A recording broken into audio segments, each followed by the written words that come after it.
Good. Une trentaine de secondes, on est parti, on laisse les gens se connecter. More than enough to live, more than enough to give, more than enough to share.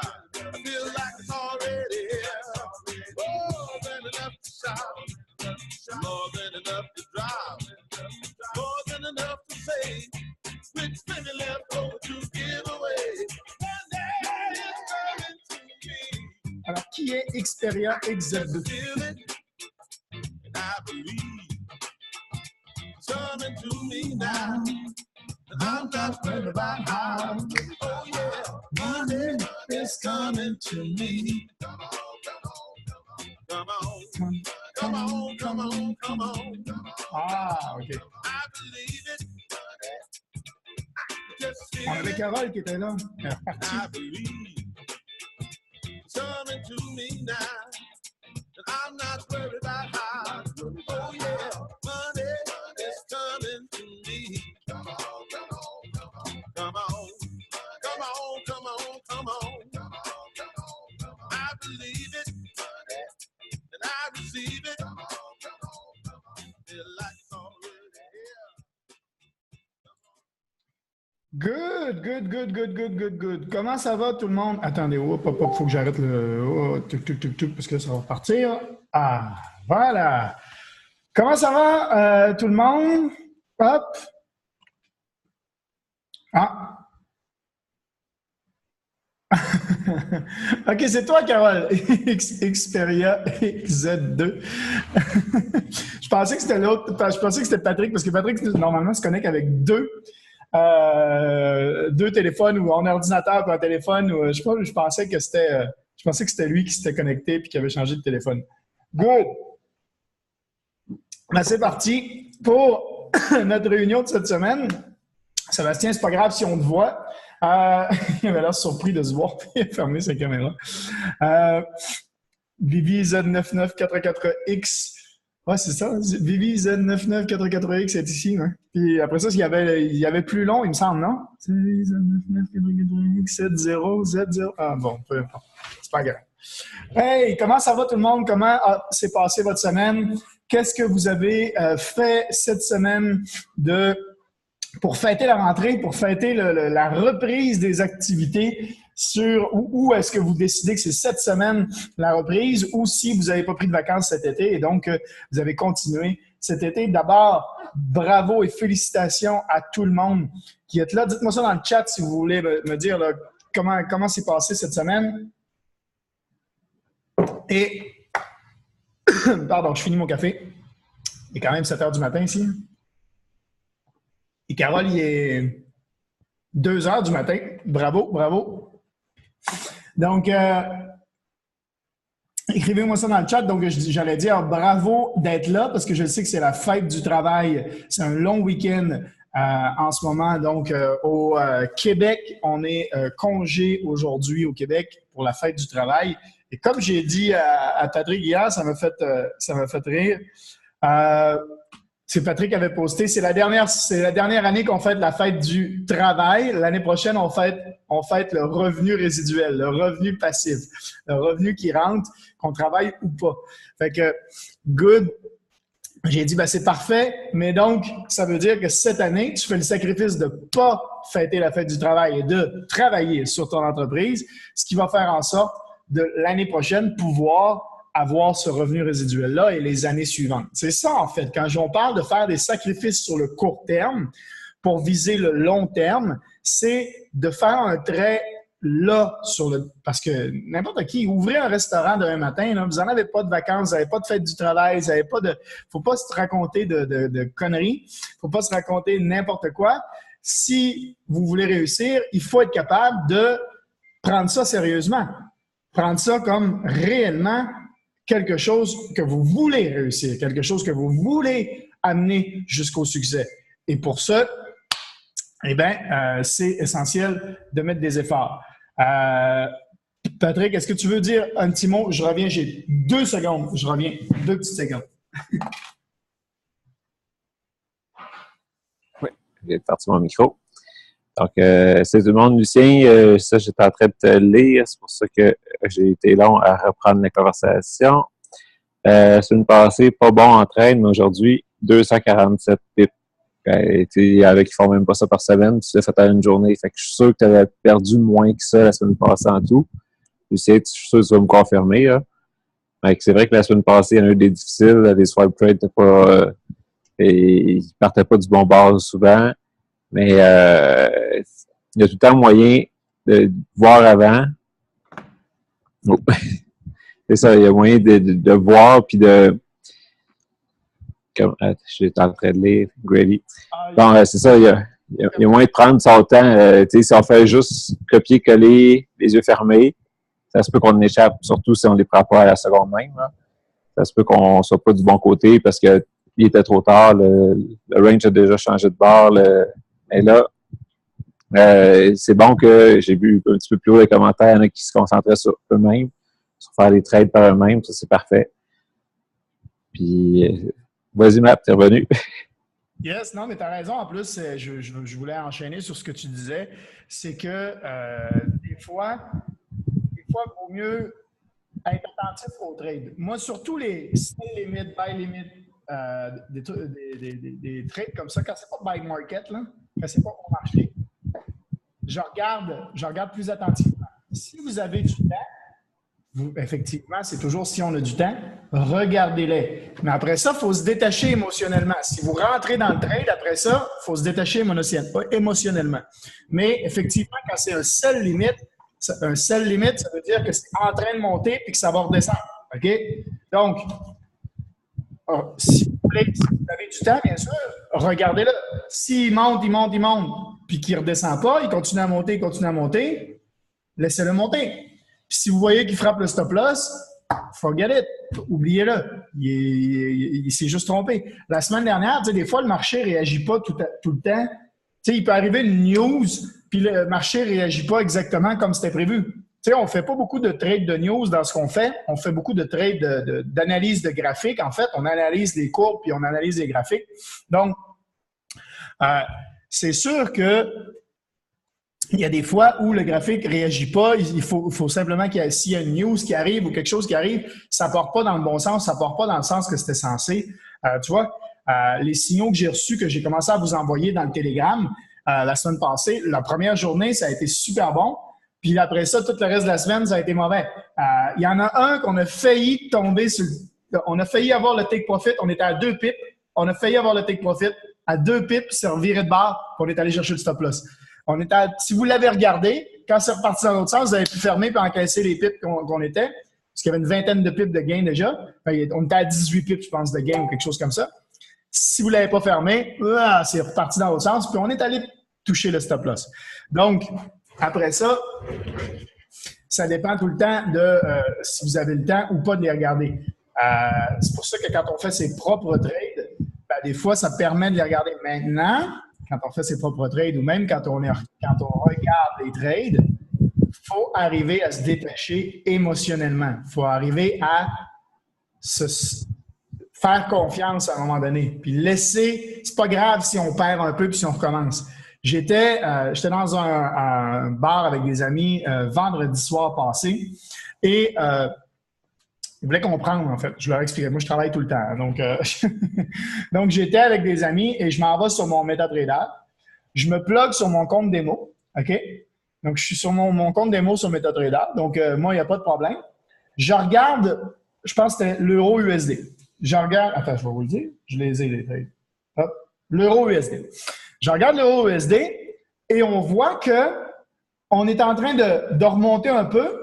Mais je vois que la tendance générale, là, elle est vraiment en descendant. OK? Donc, je prends 0,1 de risque. Ça veut dire 1 $ par pip de risque. OK? Et je lance 2 trades en même temps. Parce qu'en fait, ils ne comprenaient pas. Ils comprenaient pas que c'était un risque sur les pips. Ils pensaient que j'investissais 1000 $ puis qu'après ça, je sortais 1000 $. Comme en bourse, en fait. Ils avaient une logique de bourse. Ils n'avaient pas une logique de ce que c'est, en fait, le Forex, de ce qu'on fait. Donc, je lance 2 trades. Un en sell, un en buy, en même temps. OK? Un en sell, un en buy. Parce que je le vois, là, on est en train de monter. Sauf que la tendance, elle est descendante. OK? Juste pour leur montrer ce qui est possible de faire.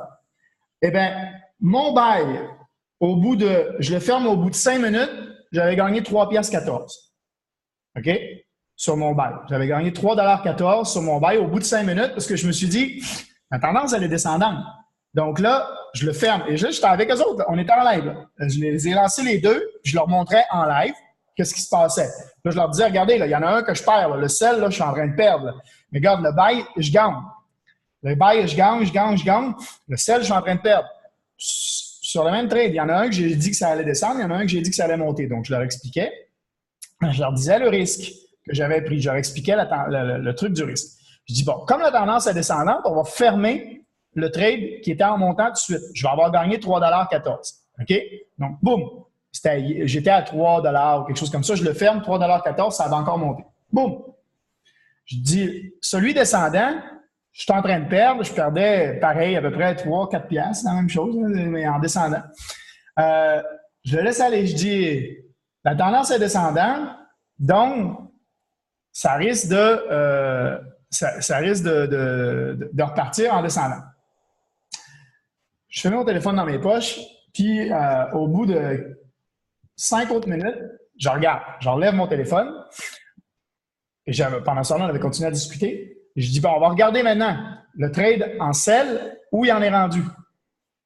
Ben, il était rendu à plus 2,50. Je l'ai fermé à 2,88 parce que la tendance était descendante. Donc, j'étais à moins 4, moins 5 $ parce que ça montait, on était en pullback. Mais je dis, ça va aller dans le bon sens. J'étais à peu près sûr que ça allait dans le bon sens. Donc, boum, ça repart dans le bon sens. Trading en sell. Et donc, en 5 minutes, j'ai gagné 3,14 $ et en 10 minutes, j'ai regagné un 2,88 $ en tout. Donc, en gros, j'ai gagné 6 $ en l'espace de 10 minutes. Hop, mes trades sont là. Le trade, là ici. Hop, le trade à 2,88, c'est celui qui est en haut. Puis l'autre en dessous. Hop. Voilà. Et voilà, donc c'est... Faut des fois se détacher. Quand j'étais en train de perdre, je vous expliquais ça, parce que quand j'étais en train de perdre de l'argent sur le trade de sel, si je l'avais fermé avec moins 3, moins 4, ben, j'aurais perdu le gain que j'avais fait avec le buy. Parce que je savais que la tendance était descendante, je le laisse aller, j'accepte de perdre de l'argent pendant un certain temps et je le ferme plus tard. Ce qui fait que ça me fait de l'argent. Il y en a qui vont tenir des trades comme ça quand la tendance est vraiment descendante depuis longtemps. Là. Il y en a qui vont laisser aller des trades pendant des semaines, même des mois. Ils vont le laisser aller. Ils vont accepter les pullbacks, puis ils vont le laisser aller, puis ça va repartir en descendant. OK? Puis ils gagnent. Il y en a qui gagnent beaucoup grâce à ça. OK? Parce qu'ils laissent aller sur du plus long terme leur trade. Donc, c'était juste pour expliquer qu'effectivement, des fois, il faut se détacher émotionnellement et laisser aller les trades. Si on le laisse respirer avec le stop loss, qui est assez haut, on peut y aller. Souvent, les trades avec les signaux, d'après de ce que j'ai vu, il y a 2 semaines avant que je commence à vous envoyer les signaux, puis les 2 semaines que j'ai testé, il y avait vraiment, vraiment des bons résultats. OK? Puis, ils ont des trades payants, mais ils ont fait 1000 pips la semaine passée. OK? Dans les trades payants. Bon. Mais c'est du gros risque, hein? Parce qu'à chaque fois, quand on regarde, si vous avez vu, le stop loss est vraiment loin. Il y a vraiment un gros risque sur le stop loss. Moi, des fois, je ne vous envoie pas tout de suite le trade. Je regarde le graphique. Quand le risque est diminué, là, je vous l'envoie. Des fois, je risque 19 pips ou des trucs comme ça. Je vous l'avais mis même la semaine passée, là, au 10 pips où le stop loss est vraiment proche parce que je vous l'envoie là au cas où que ça reparte dans l'autre sens. Parce qu'eux avaient dit que c'était dans le bon sens, ou des fois, je n'avais pas nécessairement le temps de vraiment faire gros l'analyse, mais je vois qu'on est rendu avec un risque limité, donc je me dis, OK, je vais leur envoyer. Moi, je vous l'ai dit, hein, c'est un service que j'ai. Je l'ai dit la semaine passée, je vous les envoie dans Telegram. C'est un service que j'ai eu, que j'ai gratuit. C'est des signaux qui me sont envoyés tous les jours et je vous en fais profiter. Il y a énormément de pubs et tout ça. Je vous évite toute la pub qui peut y avoir dans ce truc-là. Mais Voilà, c'est des signaux que j'ai. Hier, les 2 signaux que j'ai eus, je les ai analysés, je ne vous les ai pas envoyés. Là, j'avais le temps. J'avais le temps de plus les analyser. Puis quand je regarde ce matin, effectivement, ah non, je suis pas sur le bon. Je pensais que j'étais sur le bon. On était rendu proche du stop loss. Là. Hier soir, quand j'ai regardé, on était rendu proche du stop loss. Donc, je me disais que j'avais bien fait de ne pas vous les envoyer. Boum! Tu vois, on est revenu, on a largement monté. On est revenu en ce moment au 27. Je vais regarder, OK? Je vous le dis si j'aurais dû vous l'envoyer. L'euro USD.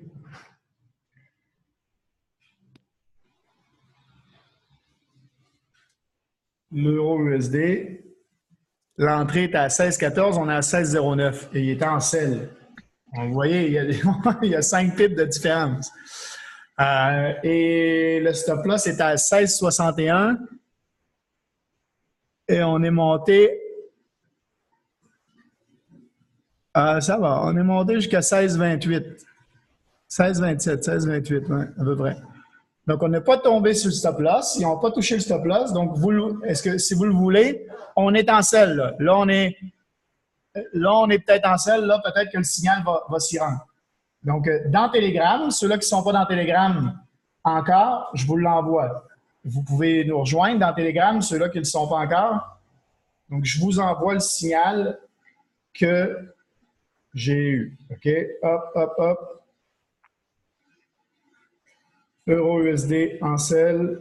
Tchouk. Tom. Hop. Voilà. Ça vient de tomber dans le Telegram. Donc, ça, c'est l'euro USD. Parce que là, on est en sell. Donc, vous pouvez aller voir. Là, on était monté assez haut. Puis là, on vient de fracasser le range sur lequel on était. Donc là, on est peut-être en sell. Bon, il y a une résistance là, à peu près pile où ce qu'on est. Mais en tout cas, on va voir. Je vous le montre.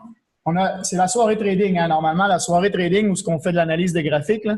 Mais regardez, quand on regarde là, depuis un moment, là, on était, vous voyez, hier, j'ai reçu le call ici. OK? J'ai reçu le call dans ces environs-là, puis ça a monté comme ça. Puis là, on aurait tout été perdant, mais après ça, ça a redescendu. Et là, vous voyez, là, on vient de casser le range. Vous voyez, là, on était sur un range qui était ici. Vous voyez, boum. Vous voyez, là, ça a clair. Puis là, ça vient de casser. Donc là, il y a des chances que ça parte effectivement sur le trade qu'on a reçu en signal. Donc, ça peut être très bon. OK? À vous de faire votre analyse. Comme je dis, ce n'est pas des signaux de IML. C'est à vous de faire sur ces signaux-là, même que je conseille de les faire en compte démo en premier. Comme ça, vous voyez un peu quel genre de signaux, puis si ça peut être gagnant, puis si à un moment donné, ça vient qu'à gagner. Mais il y a des fois où il y a des semaines, vous voyez, IML et ces signaux-là, tout le monde la semaine dernière, ça a été dur. Ça a été une dure semaine. Ça arrive, on ne peut pas avoir 100% de profit. Moi, ce que je regarde, c'est les résultats sur du long terme, tout le temps sur du long terme. Et c'est ce qu'on a vu donc avec IML. On a quand même un bon résultat sur du long terme. Le mois d'août a été très positif. Donc, c'est quand même très bon. Limiter le risque, maximiser les gains. C'est toujours ça l'objectif. Donc, ces signaux-là, est-ce que justement, c'est ça que je voulais vous parler. Je voulais en faire un petit tour sur les signaux. Je vais arrêter mon stop. Je vais stop sharing. Voilà. Je vais revenir à ce que vous avez dit là, dans la semaine. Excellente semaine. Et nous, pour la rentrée, nous avons monté Sugarloaf. Nous avons monté Sugarloaf avec les enfants. Je ne sais pas ce que c'est Sugarloaf, mais, j'imagine que c'est quelque chose de bien. Moi, cette semaine, ça reprend les activités. OK, donc tu reprends les activités là cette semaine, Patrick, c'est good. Je me suis concentré vraiment sur les trades faits par moi-même afin de tester mes connaissances jusqu'à maintenant.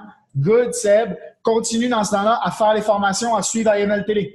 si tu ne prends pas les swipe trades, OK, tu peux switcher sur ton Web Analyzer à la place. OK, dans Manage Product, là, tu peux aller choisir Web Analyzer au lieu de Swipe Trade. OK, tu peux switcher ça va te coûter 0. Et ça va te permettre de faire des analyses encore plus poussées et apprendre le Web Analyzer. Il y a énormément de télé aussi sur le Web Analyzer. Allô à mes parents qui viennent de se connecter également. Donc, ça peut être quelque chose de pas pire aussi, mais continuez à apprendre. Une erreur que j'ai faite et que je ne veux pas que vous fassiez, c'est arrêter de suivre l'académie, arrêter de suivre l'IML télé et faire juste des trades par moi-même. Du coup, au début, je réussissais, j'étais super content. Puis à un moment donné, je me suis mis à perdre. Puis là, je suis resté trop longtemps dans les perdants avant de me rendre compte qu'effectivement, il fallait que je recommence à apprendre. C'était ça qui était bien là. Je ne sais pas pourquoi. On est resté sur... OK. Dans les enregistrements, après ça, c'est bizarre. Le Zoom, on a l'impression qu'il y a un bug en ce moment, puis que c'est pas nécessairement la personne qui parle qui est mis en premier. Donc, je ne sais pas si ça va le faire. Pour l'enregistrement de la semaine dernière, j'ai été obligé de faire de la découpe, de faire du montage pour arriver. C'est pour ça qu'il est arrivé un peu plus tard la rediffusion, c'est que j'ai vraiment été obligé de bosser sur qui allait être en premier. Bon, à la fin, j'ai mis, moi, à peu près tout le long, parce que j'ai coupé tous les endroits où ça avait stoppé. En plus, il y a eu des bugs, mais bon, voilà. Donc, ensuite, donc, c'est ça que je disais. Assez, donc, de bien continuer à suivre l'académie et à suivre le IML télé. C'est là ce qui a énormément de valeur. Est-ce que tu as été correct pour, Seb, tu peux me le dire, est-ce que tu as été correct pour installer tes pivots? Le trade, là, les indicateurs qu'on a dans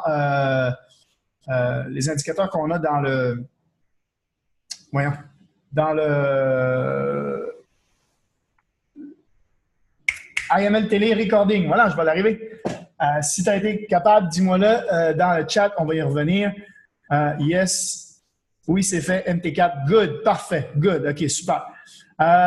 Ensuite, OK, c'est une montagne. Parfait, Lucien. Génial. C'est pour le Sweet Love. OK, Sweet Love.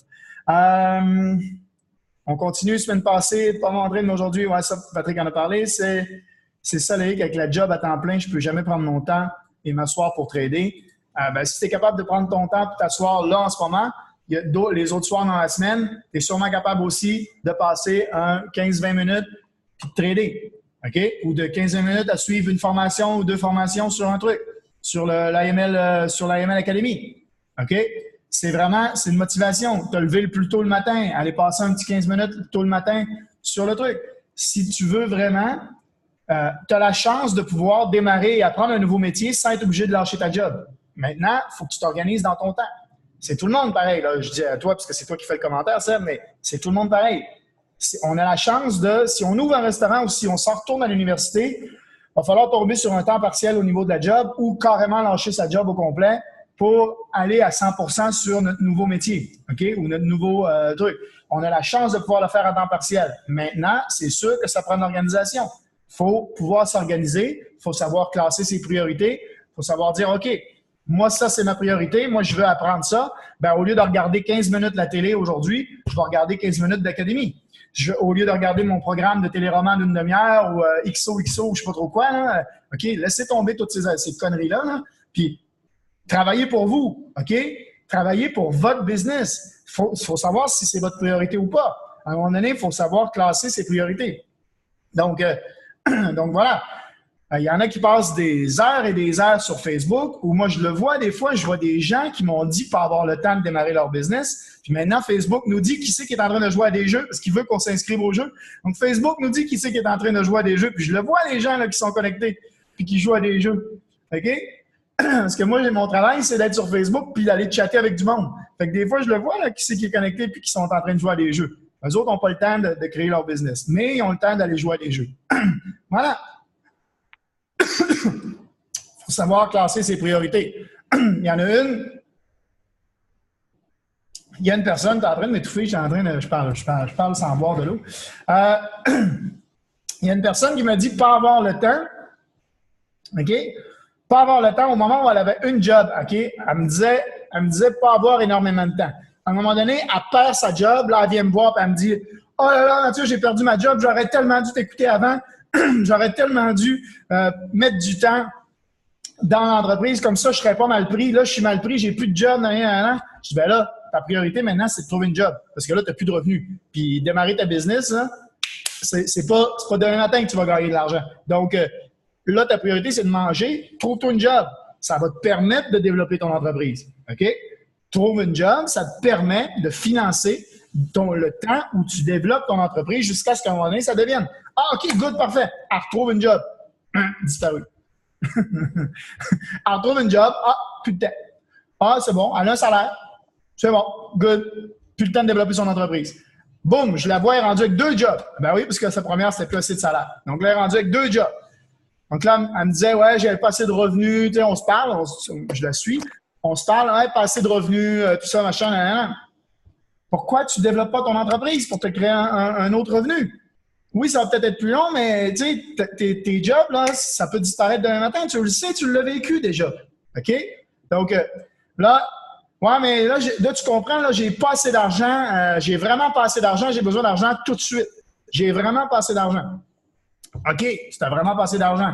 Là, je regarde ses stories sur Facebook, là, depuis ce moment-là, là, puis même avant, là, je lui dis, si vraiment tu n'as pas assez d'argent, arrête de sortir, parce qu'elle est tout le temps dans les restos, elle est tout le temps sortie, elle est tout le temps dans les bars, tous les week-ends, même en semaine, tout le temps, elle sort. Si tu n'as pas d'argent, c'est peut-être qu'à un moment donné, tes priorités, il faut peut-être reclasser tes priorités. Puis là, elle est rendue qu'elle vient de s'inscrire au quai. Donc là, elle vient de s'inscrire dans une autre activité. Okay. Donc, je dis, si tout son temps, donc sa priorité, c'est pas son entreprise, sa priorité, c'est activité à court terme, argent à court terme, faire des restos, faire des bars, faire des manches. Puis là, quand elle va perdre ses jobs, si elle les perd encore une fois, j'y souhaite pas, bien sûr, OK? Mais là, elle va revenir en courant, puis là, elle va dire, Mathieu, comment elle a fait la première fois? Je serai toujours là pour l'aider, mais voilà.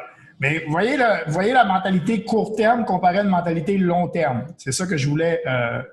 c'est pour ça que je racontais ça. OK? Donc, et l'importance de classer ses priorités.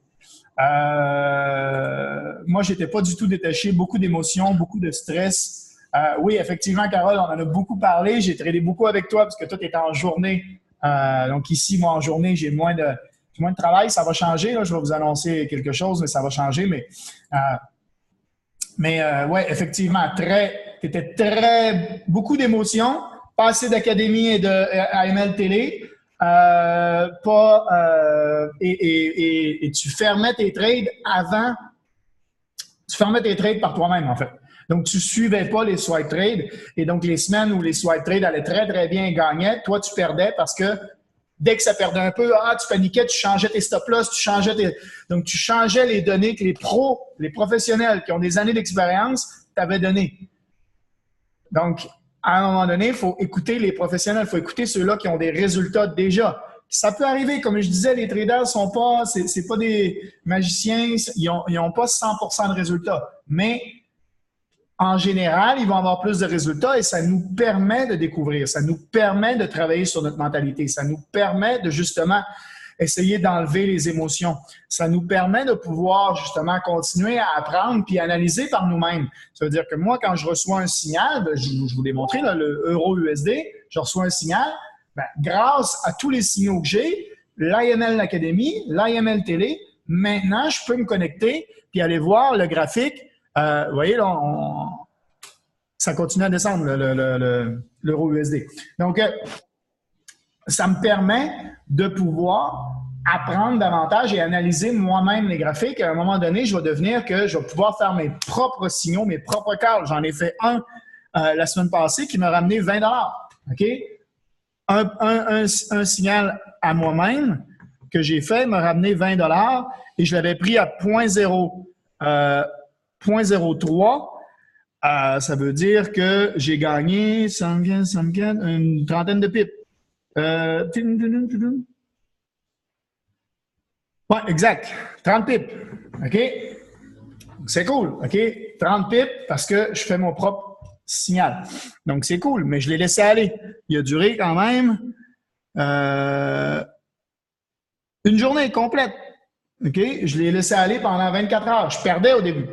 OK? Même le soir, j'étais avec un ami ici. Je lui montrais aussi. J'étais en train d'essayer de faire une démonstration de ce qu'on faisait. J'avais mon MetaTrader ouvert, puis là, il me dit « Ouais, mais t'es en train de perdre 10 sur celui-là. » Là. Ouais, mais j'ai confiance.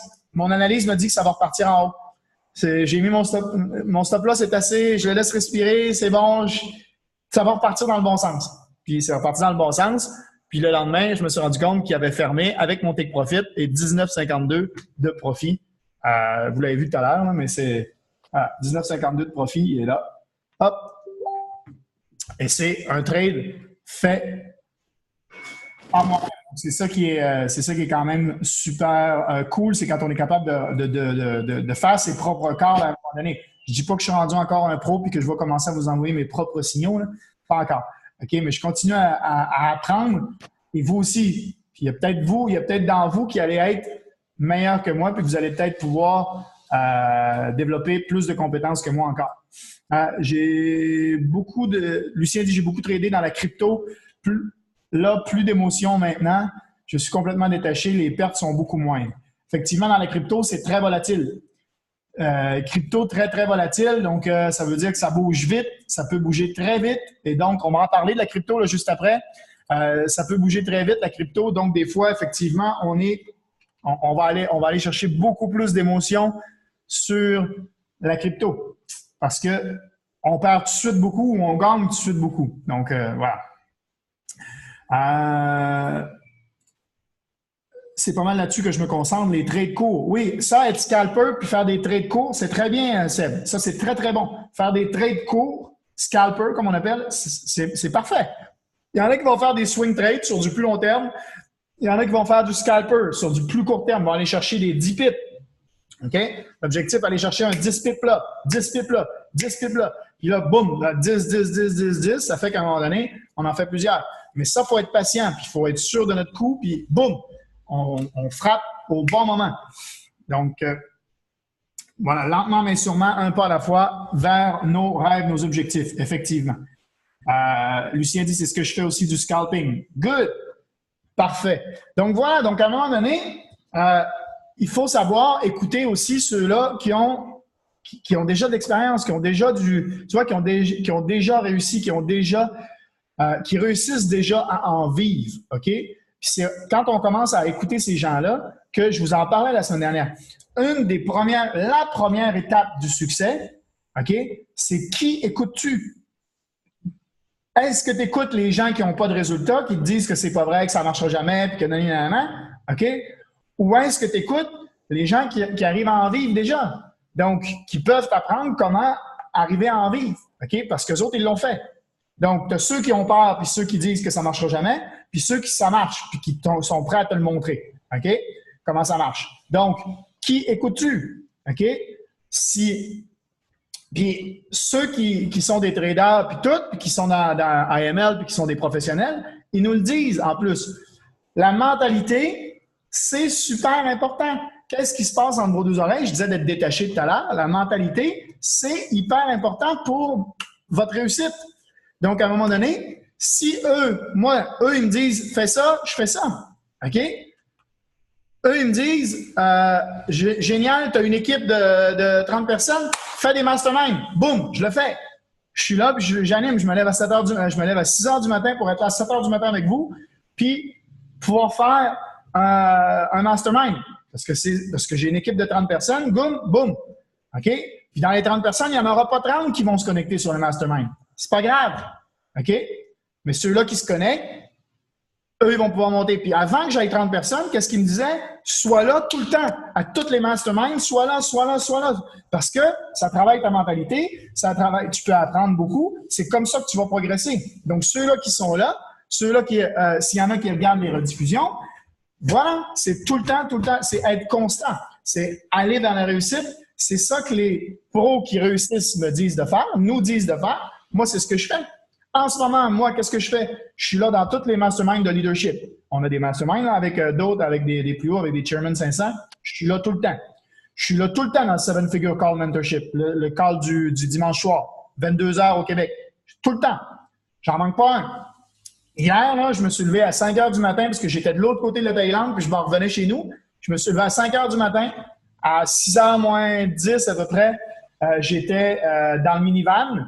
Ben, ça veut dire qu'à 9 h, en fait, je basculais sur un autre minivan parce que je faisais Hua Hin Bangkok, Bangkok Koh Chang.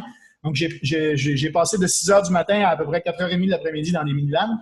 Ben, quand je me suis assis dans le minivan, puis qui était l'heure du Seven Figure Call Mentorship, juste avant, je vous envoyais des messages sur Telegram, je postais sur le groupe Facebook et tout ça. Je travaillais dans le minivan, en train de travailler, puis puis dans le minivan, j'étais connecté sur le mastermind, puis j'écoutais le mastermind comme ça, sur mon téléphone. J'ai regardé le mastermind au complet. Pourquoi? Parce que c'est ça qu'ils me disent de faire. Ils me disent d'être là tout le temps. Ils me disent d'être là à l'IML Source. J'ai acheté mon billet. OK? Puis si c'est possible, j'ai acheté mon billet d'avion. OK? Mais l'IML Source, l'événement qui va avoir lieu à Miami, à Fort Lauderdale, OK? Qui va être traduit en plus en français avec des écouteurs sur les oreilles. Moi, j'ai acheté mon billet pour y aller. OK? Parce que je voulais pas que ça soit sold out. Donc, j'ai acheté mon billet pour aller à IML Source. OK? Le VIP est sold out déjà, je pense. Donc, maintenant, il y a énormément de places dans l'hôtel. Donc, ils avaient prévu très, très large. Je pense qu'on est rendu à plus de 7000 personnes qui vont être là-bas. C'est juste énorme. Ce genre d'événement-là, je vous l'ai dit, ça a changé ma vie. OK? Un événement comme ça que j'ai passé l'année passée à Miami, OK, qui est pas loin de Fort Lauderdale. Moi, c'était à Miami. C'est le premier événement que j'ai fait. Non, le premier événement que j'ai fait, c'était au Vietnam avec juste mon équipe. On s'était tous rejoints. Il y en a qui étaient partis des États-Unis puis tout ça. On avait fait une réunion au Vietnam l'année passée, il y a 2 ans, en septembre, justement, où on s'était réunis là-bas. Et ça avait complètement changé de voir les gens en face puis de pouvoir travailler ensemble. Puis là, tu es là, puis il y a son ordinateur là, puis on travaille ensemble. Ça avait déjà fait un boom dans mon business. Ça avait énormément changé. Après ça, j'ai vu la valeur de ces événements-là et je suis allé à Miami en février et puis après, je suis allé à Vancouver en août. Ben, ces événements-là, là, vous ne pouvez pas imaginer le boom que ça fait, tant que vous ne l'avez pas vécu. C'est impressionnant comment c'est le bond en avant qu'on fait grâce à un événement comme ça. C'est impressionnant. Et là, je veux dire, faut le vivre pour pouvoir l'expliquer comme il faut. Mais c'est pour ça qu'eux autres, ils savent, là. Puis eux autres, leur objectif, là, c'est 1 million de clients. OK? AML, 1 million de clients d'ici 2020. 500 chairmen. 500 personnes qui gagnent plus de 10 000 par mois. OK? Ils le savent. Puis c'est ça qu'ils veulent. Est-ce que vous voulez en faire partie de ces 500-là? Est-ce que vous voulez en faire partie de ce boom-là que va avoir IML? Mais pourquoi ils n'arrêtent pas de faire la promotion de IML Source? Ils n'arrêtent pas. Ça fait 2 mois, je pense, que toutes les réunions qu'on fait, ils en parlent au moins 5 à 10 minutes. Pourquoi? Parce qu'ils savent que tous ceux-là qui vont être là vont faire un gros bond en avant et leur objectif d'amener 500 personnes à être chairman est en voie, est en cours de route. OK? C'est pour ça.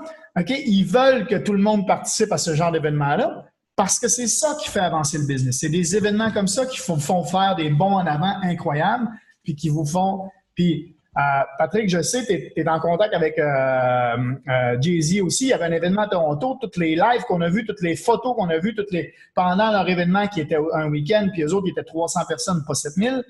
C'est énorme l'effet que ça a sur le business. OK? C'est juste malade. C'est juste incroyable. OK? Puis, ce qu'on fait, c'est tout à fait normal. Je voulais faire un petit clin d'œil. J'ai un ami qui m'a envoyé un message sur WhatsApp aujourd'hui. OK? C'était hier soir. Il me l'a envoyé hier soir, mais je l'ai lu un matin parce que je me suis couché très tôt hier. Il vient de créer une application sur son téléphone, puis il demande à ses amis de s'inscrire à l'application puis de la tester. Puis de le partager autour de nous autres. Qu'est-ce qu'il est en train de faire? Marketing de réseau. C'est juste qu'il ne nous paye pas. Mais il est en train de faire du marketing de réseau. Il demande à son entourage de prendre l'appli puis de le partager. J'ai dit, t'as vu? Tu fais exactement ce que je fais. C'est juste que toi, tu ne me payes pas. Mais tu fais exactement ce que je fais. Donc c'est quand même c'est naturel de demander à son entourage, quand on est satisfait, de tester quelque chose. Puis d'en parler tout simplement. OK? D'en parler tout simplement autour de nous. Donc, quand je disais écouter les gens qui ont déjà du succès et mettre en pratique, bien, si vous êtes là aujourd'hui dans le Mastermind, bravo. Je vois qu'il y en a qui sont connectés toutes les semaines, bravo. C'est ça qu'il faut faire. Est-ce que vous êtes aussi assidu sur le 7-Figure Call Mentorship? Si moi, j'écoute le 7-Figure Call Mentorship et que je suis capable de faire ces présentations-là, si vous écoutez le 7-Figure Call Mentorship, vous allez le devenir. Est-ce que vous êtes capable? Est-ce que vous êtes là tout le temps dans nos présentations du mercredi? Présentation en live du mercredi. Je sais qu'il y en a qui étaient là la semaine dernière. Mercredi à 21h, heure du Québec, je fais une présentation en live, une initiation au Forex gratuitement. OK? Donc, il y en a qui l'ont vu, il y en a qui savent ce que je fais. Invitez les gens et soyez là, que vous ayez ou pas des gens qui viennent voir l'initiation. Soyez là. Parce que peut-être que vous allez pouvoir faire en plus une communication, un story sur Facebook, un truc pendant que je fais l'initiation. Puis peut-être que vous allez faire un post sur Facebook qui va faire que, hein, ah oui, j'avais pas vu que tu avais une initiation au trade, ça m'intéresse, y en a-tu d'autres? OK, ben oui, la semaine prochaine. La semaine prochaine, je vais en avoir d'autres. Donc, la semaine prochaine, mercredi, 21h. Ou attends, j'ai une rediffusion. Boum! Voilà. Donc, voilà. Possibilité de pouvoir y assister aussi. Et pourquoi je vous dis d'assister, peu importe si vous avez des gens ou pas, c'est très simple. C'est très, très simple. Moi, au début, là, j'étais dans tous les webinaires qui se faisaient. C'était tout le temps la même chose. Tout le temps la même chose. Tout le temps. Je regardais tout le temps. Pourquoi? Parce qu'aujourd'hui, je suis capable de le faire. Je suis capable de faire la présentation parce que c'est rendu un automatisme. Je l'ai tellement écouté. J'ai tellement écouté que, fait que je suis capable de savoir comment présenter les choses.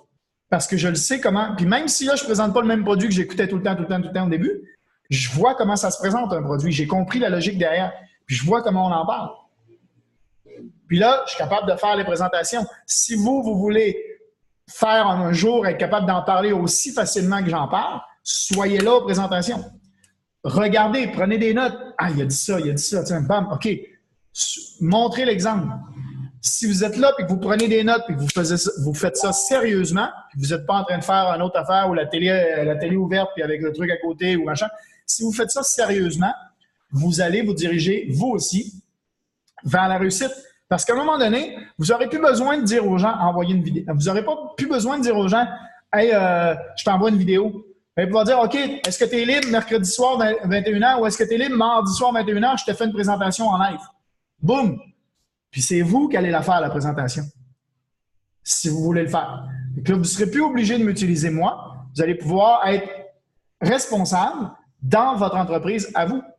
Puis si vous n'avez pas envie de présenter, vous pouvez quand même être là. Vous avez quand même la possibilité d'apprendre. Puis vous allez pouvoir dire juste ce qu'il faut pour amener la personne à la présentation que moi, je vais faire pour vous. Parce que moi, ça me fait plaisir de vous aider. OK?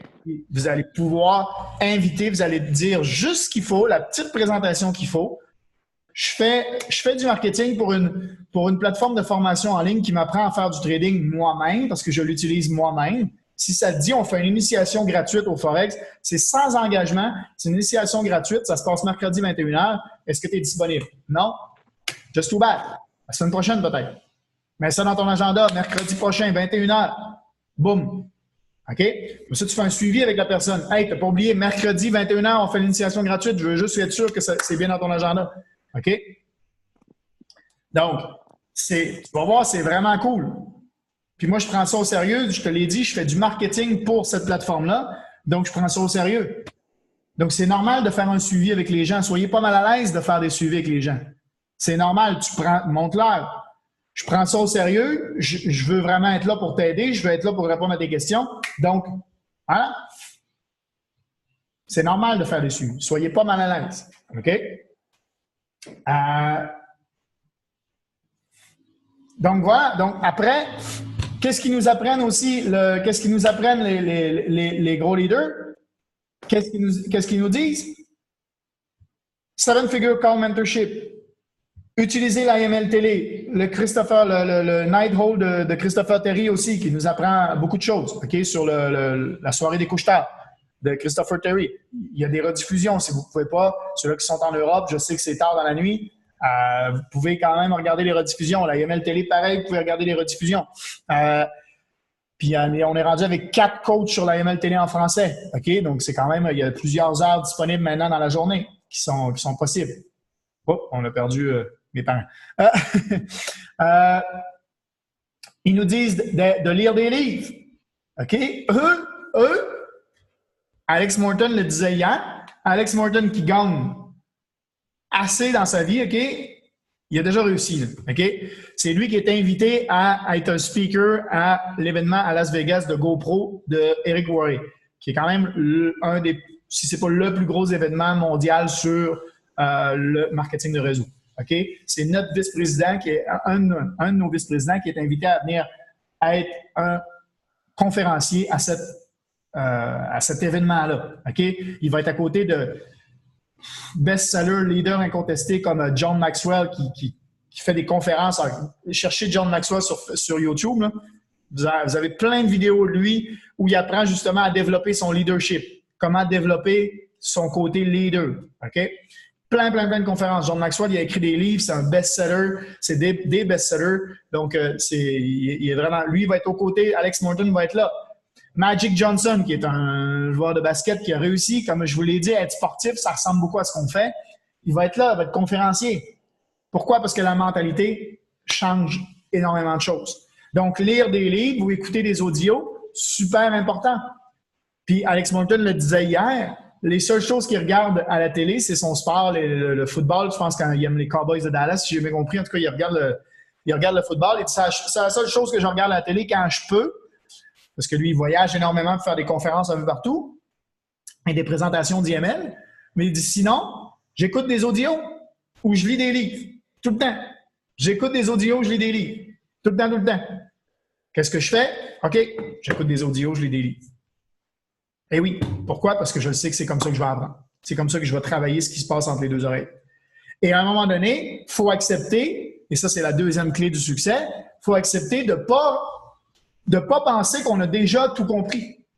Si vous êtes, puis il le disait en plus hier, tu sais, au début des formations de IML Academy, on rit parce que Duncan, je cherche son prénom, mais en tout cas, Aziré Duncan, en tout cas, elle nous dit tout le temps I'm a student always. Tu sais, elle répète tout le temps ça. I am a student always.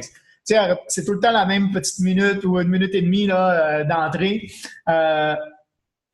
Puis elle répète toujours ça. Puis au début, on en rigole, mais c'est la phrase clé de toute sa présentation. C'est d'accepter qu'on n'est pas... Moi, là, je vous enseigne là, mais dès que c'est fini, je m'en vais apprendre avec d'autres. Parce que je suis toujours un étudiant. J'apprends tout le temps. Puis je pense pas que j'ai la science infuse. Je pense pas que j'ai tout compris déjà. Je pense pas que... Puis quand je vois ce que les autres font, je regarde les leaders, je regarde ce qu'ils font, puis j'essaie de faire pareil. OK, il fait tel genre de post, tel genre de truc sur Facebook. OK, au début, je partageais. Je partageais leurs posts ou je partageais leurs trucs. Oui. Je fais des posts. Moi, je fais des posts puis je fais du partage. Je fais des images. Utilisez-les. Utilisez les images, postez-les aussi. C'est pas grave, partagez-les. Je sais qu'il y en a qui le font, mais c'est ouvert à vous. Essayez de le mettre des fois, si c'est dans un texte, vous pouvez le retravailler un peu, le mettre à votre sauce à vous pour que les gens voient que ça vient de vous, mais c'est possible de le faire. OK? Donc, travailler sur son niveau, comment je pourrais dire ça? D'acceptation d'apprentissage. OK? Son niveau d'acceptation que vous n'êtes pas déjà rendu, que vous avez tout compris. OK? Même au niveau de la mentalité, comment travailler sur sa mentalité puis tout ça, là, moi, chaque livre, j'apprends un nouveau truc. Chaque audio, j'apprends un nouveau truc. J'avais pas vu ça comme ça. Puis des fois, je réécoute un audio que j'ai déjà écouté, puis je le comprends différemment. Oui, parce que je pense pas, même si je le sais que, en plus, avec les 28 jours de la magie qu'on a fait, je suis dans un niveau de gratitude que j'ai jamais été de ma vie. OK, c'est vraiment impressionnant comment je pensais qu'avec la première lecture, j'étais déjà bien, mais là, j'ai monté encore d'un cran. C'est impressionnant comment j'arrête pas de dire merci tout le temps. Tout le temps. C'est impressionnant comment je le fais. Mais à un moment donné, si j'arrive à ça, puis si je me dis, moi, de toute façon, niveau développement personnel, niveau conscience, j'ai déjà tout compris, puis j'arrête de faire ces choses-là. Je pense que j'ai déjà tout compris, j'arrête de lire des livres, j'arrête d'apprendre, je progresse plus. Je suis rendu là, je pense que j'ai déjà tout compris. Il y en a qui sont rendus là, puis je les rejoindrai jamais. Si j'ai pas la vie que je veux à 100% aujourd'hui, à 100%, c'est parce que j'ai encore besoin d'apprendre. Si j'ai pas encore à 100% la vie que je veux aujourd'hui, c'est que j'ai encore besoin d'apprendre. Donc, salut Daniel. Donc, t'arrives... OK, ça a switché, je te cherchais, je dis hop, il s'est déconnecté. Je pensais que tu avais eu un problème Internet, puis c'est juste que les fenêtres ont switché. T'arrives au bon moment, on va parler de la crypto. Je sais que c'est ça qui t'intéressait, on va en parler. Tu as manqué toute la première heure qui est quand même... je pense que regarder le recording, ça va... l'enregistrement peut vraiment t'aider également. Daniel, je vais diffuser le recording là, dans la journée. Ouais, je sais que tu réécoutes. Donc, c'est cool. Seb dit, j'aimerais ça, moi, t'as dit pouvoir y aller, mais trop serré financièrement et j'ai même pas de passeport. Ben, demande-toi un passeport. Prochain événement, comme ça, tu es prêt. Demande-toi un passeport. OK? Un passeport, ça prend pas, c'est dans 2 semaines. Ça prend pas 2 semaines à avoir un passeport. Donc, tu pourrais. Ça, c'est une excuse. C'est 97 $, puis la nuit d'hôtel est à 130, il y en a à 129. Donc, 129 $ pour la nuit d'hôtel, puis 97 pour l'événement. Donc, ça, c'est ce qu'on parlait tout à l'heure. Donc, non, t'as juste pas aidé, Val. OK, mais gars, moi, par exemple, je suis en train de m'en aller, OK?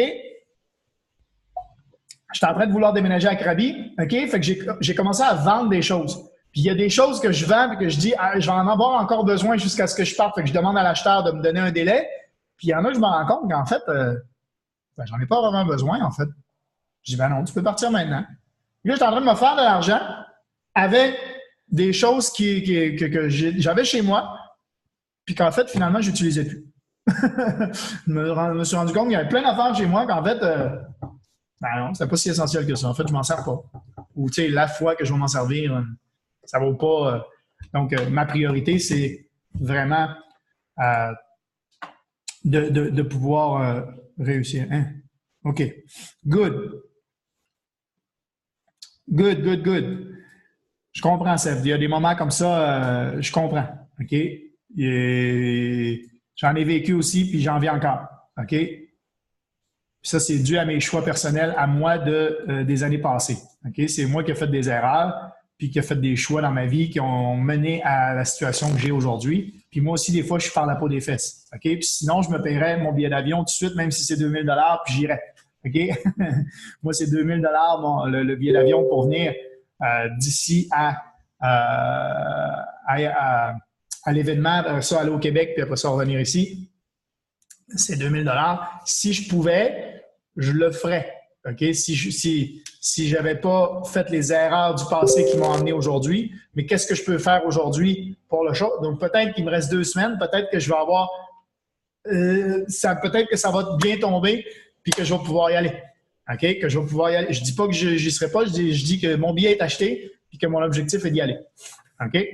Donc, et là, tu vois, là, j'ai parlé avec mon ami. Vous savez que j'aide mon ami 2 après-midi par semaine avec son business. ben là, il peut pas faire confiance beaucoup aux tailles parce qu'il y a encore eu 2 démissions ce mois-ci. Fait qu'il forme des gens, puis les gens s'en vont. Il m'a demandé si je voulais prendre plus de responsabilités dans son entreprise, puis on a parlé ensemble. C'est pour ça que j'étais à Bangkok la semaine passée. Je vais passer à 4 après-midi par semaine pour aider. C'est juste les après-midi, puisque moi, je travaille avec vous le matin puis le soir. Fait que les après-midi, je suis plus libre, c'est ce que je disais tout à l'heure au début. Fait que pas 4 après-midi par semaine, puis pour me remercier, ils vont me faire voyager. Ils vont me faire aller à Hong Kong, Macao, Malaisie, peut-être au Québec et en France. Donc, c'est quelque chose que j'ai accepté volontiers. Et voilà. Je sais, Seb, que tu n'abandonneras pas. Tu es en plus sur la bonne route. Je te l'ai déjà dit, j'arrête pas de te le répéter, mais j'ai énormément confiance en toi. Crypto. Parlons crypto. Donc, juste crypto-monnaie. On va faire, pour le reste du cadre, ceux-là qui ne s'intéressent absolument pas à la crypto-monnaie, ben voilà. Merci d'avoir été là cette semaine. Ça fait déjà 1 heure qu'on jase. Ceux-là qui s'intéressent ou qui veulent en apprendre juste un tout petit peu sur la crypto, on va dire les bases, OK? Ça va être un peu comme une initiation de base pour comprendre qu'est-ce que c'est la crypto.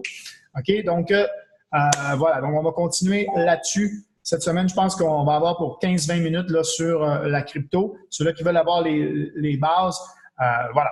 Donc, la crypto-monnaie, c'est quoi? C'est le Bitcoin, mais c'est pas juste le Bitcoin. OK? On entend parler du Bitcoin, mais il y a beaucoup plus. Yes, salut Carole, merci d'avoir été là. Je te souhaite une bonne nuit parce que je sais qu'il est rendu 3 heures du matin chez vous. Donc, bonne nuit et félicitations d'avoir été là avec nous cette semaine. Donc, crypto-monnaie, Bitcoin, Ethereum, Litecoin et il y en a une panoplie d'autres. OK? Si vous voulez aller voir, il y a CoinMarketCap. Ah, je pense que mes parents, en fait, m'entendaient pas. Bizarre. CoinMarketCap.com. OK, je vais partager mon écran. Mais ça, là, si vous voulez savoir, si vous voulez voir toutes ça, c'est CoinMarketCap. Si vous voulez avoir toutes les monnaies, là, je suis sur l'Ethereum, mais c'était une adresse qui était enregistrée là, quand j'ai tapé l'adresse. Voilà. Vous avez donc Bitcoin, Ethereum, XRP qui est le Ripple, qui est la monnaie des banques, la crypto en fait que les banques ont créée, peu importe ce que les banques disent au niveau des médias, ils en ont créé une eux aussi. Ok. Non, il ne faut pas investir en crypto, c'est dangereux. Non. Regardez, les banques en ont créé une, puis c'est le 3e plus gros. Bitcoin, parce qu'ils investissent beaucoup. Les institutions financières là, investissent beaucoup sur le XRP, ils veulent le faire monter. OK? Donc, Bitcoin Cash, EOS, Stellar, Litecoin, Tether. Tether, c'est l'équivalent du dollar US. OK? C'est l'équivalent, il vaut toujours à peu près $1 US, 0,9975 en ce moment. C'est toujours à peu près $1 US. OK? Le Cardano, le Monero, qui est la monnaie, on va dire, sans trace, sans aucune trace nulle part. Le Monero, là, c'est la monnaie un peu du black market, pris 14% de valeur dernièrement. Vous voyez le graphique, impressionnant. Le Dash, le Tron, le Neo, Ethereum classique, Binance Coin, voilà. En tout cas, vous avez quand même beaucoup de monnaies. Vous avez les 100 plus grosses qui sont répertoriées ici. OK? Donc, il y en a énormément des monnaies, des crypto-monnaies. Et donc, comment ça marche la crypto-monnaie? OK? Crypto-monnaie, il faut savoir qu'il y a un des sites d'achat de crypto-monnaie où on peut acheter de la crypto-monnaie. OK? Lucien dit coincheckup.com, celui que tu utilises. Good. C'est comme le CoinMarketCap, probablement. Lucien, ça doit être ça. On a des sites comme Coinbase, comme Quadriga au Québec, au Canada. OK?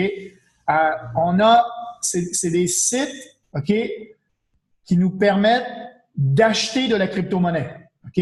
Et ensuite, on a des sites qui nous permettent de faire des échanges de crypto-monnaie, un peu comme un courtier. OK? Je vais juste expliquer ça, Daniel. Je vois que tu veux rajouter. Donc, tu as des sites qui permettent d'acheter et de vendre de la crypto-monnaie avec de l'argent normal. Ça veut dire que tu dépenses de ton argent canadien pour avoir de la crypto, comme Coinbase, comme Quadriga, comme il y en a un à Sherbrooke. Je ne l'ai pas testé, fait que je ne sais pas s'il est bien réputé ou pas, mais je sais qu'il y en a un à Sherbrooke. Puis ça, c'est pour échanger, donc, monnaie contre ça. Ça, c'est un site d'achat, OK?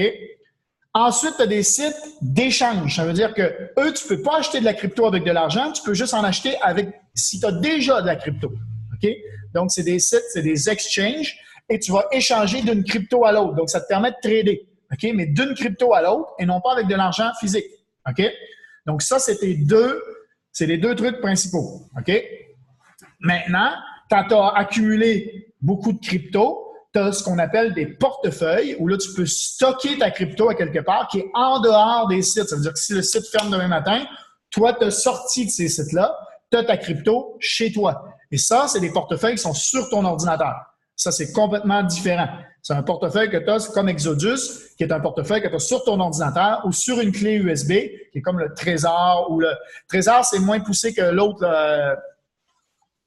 C'est l'autre qui est bonne, en fait, parce que l'autre est basé Ethereum aussi, donc tu peux avoir tes autres coins basés Ethereum dessus. Je me souviens plus c'est quoi le nom.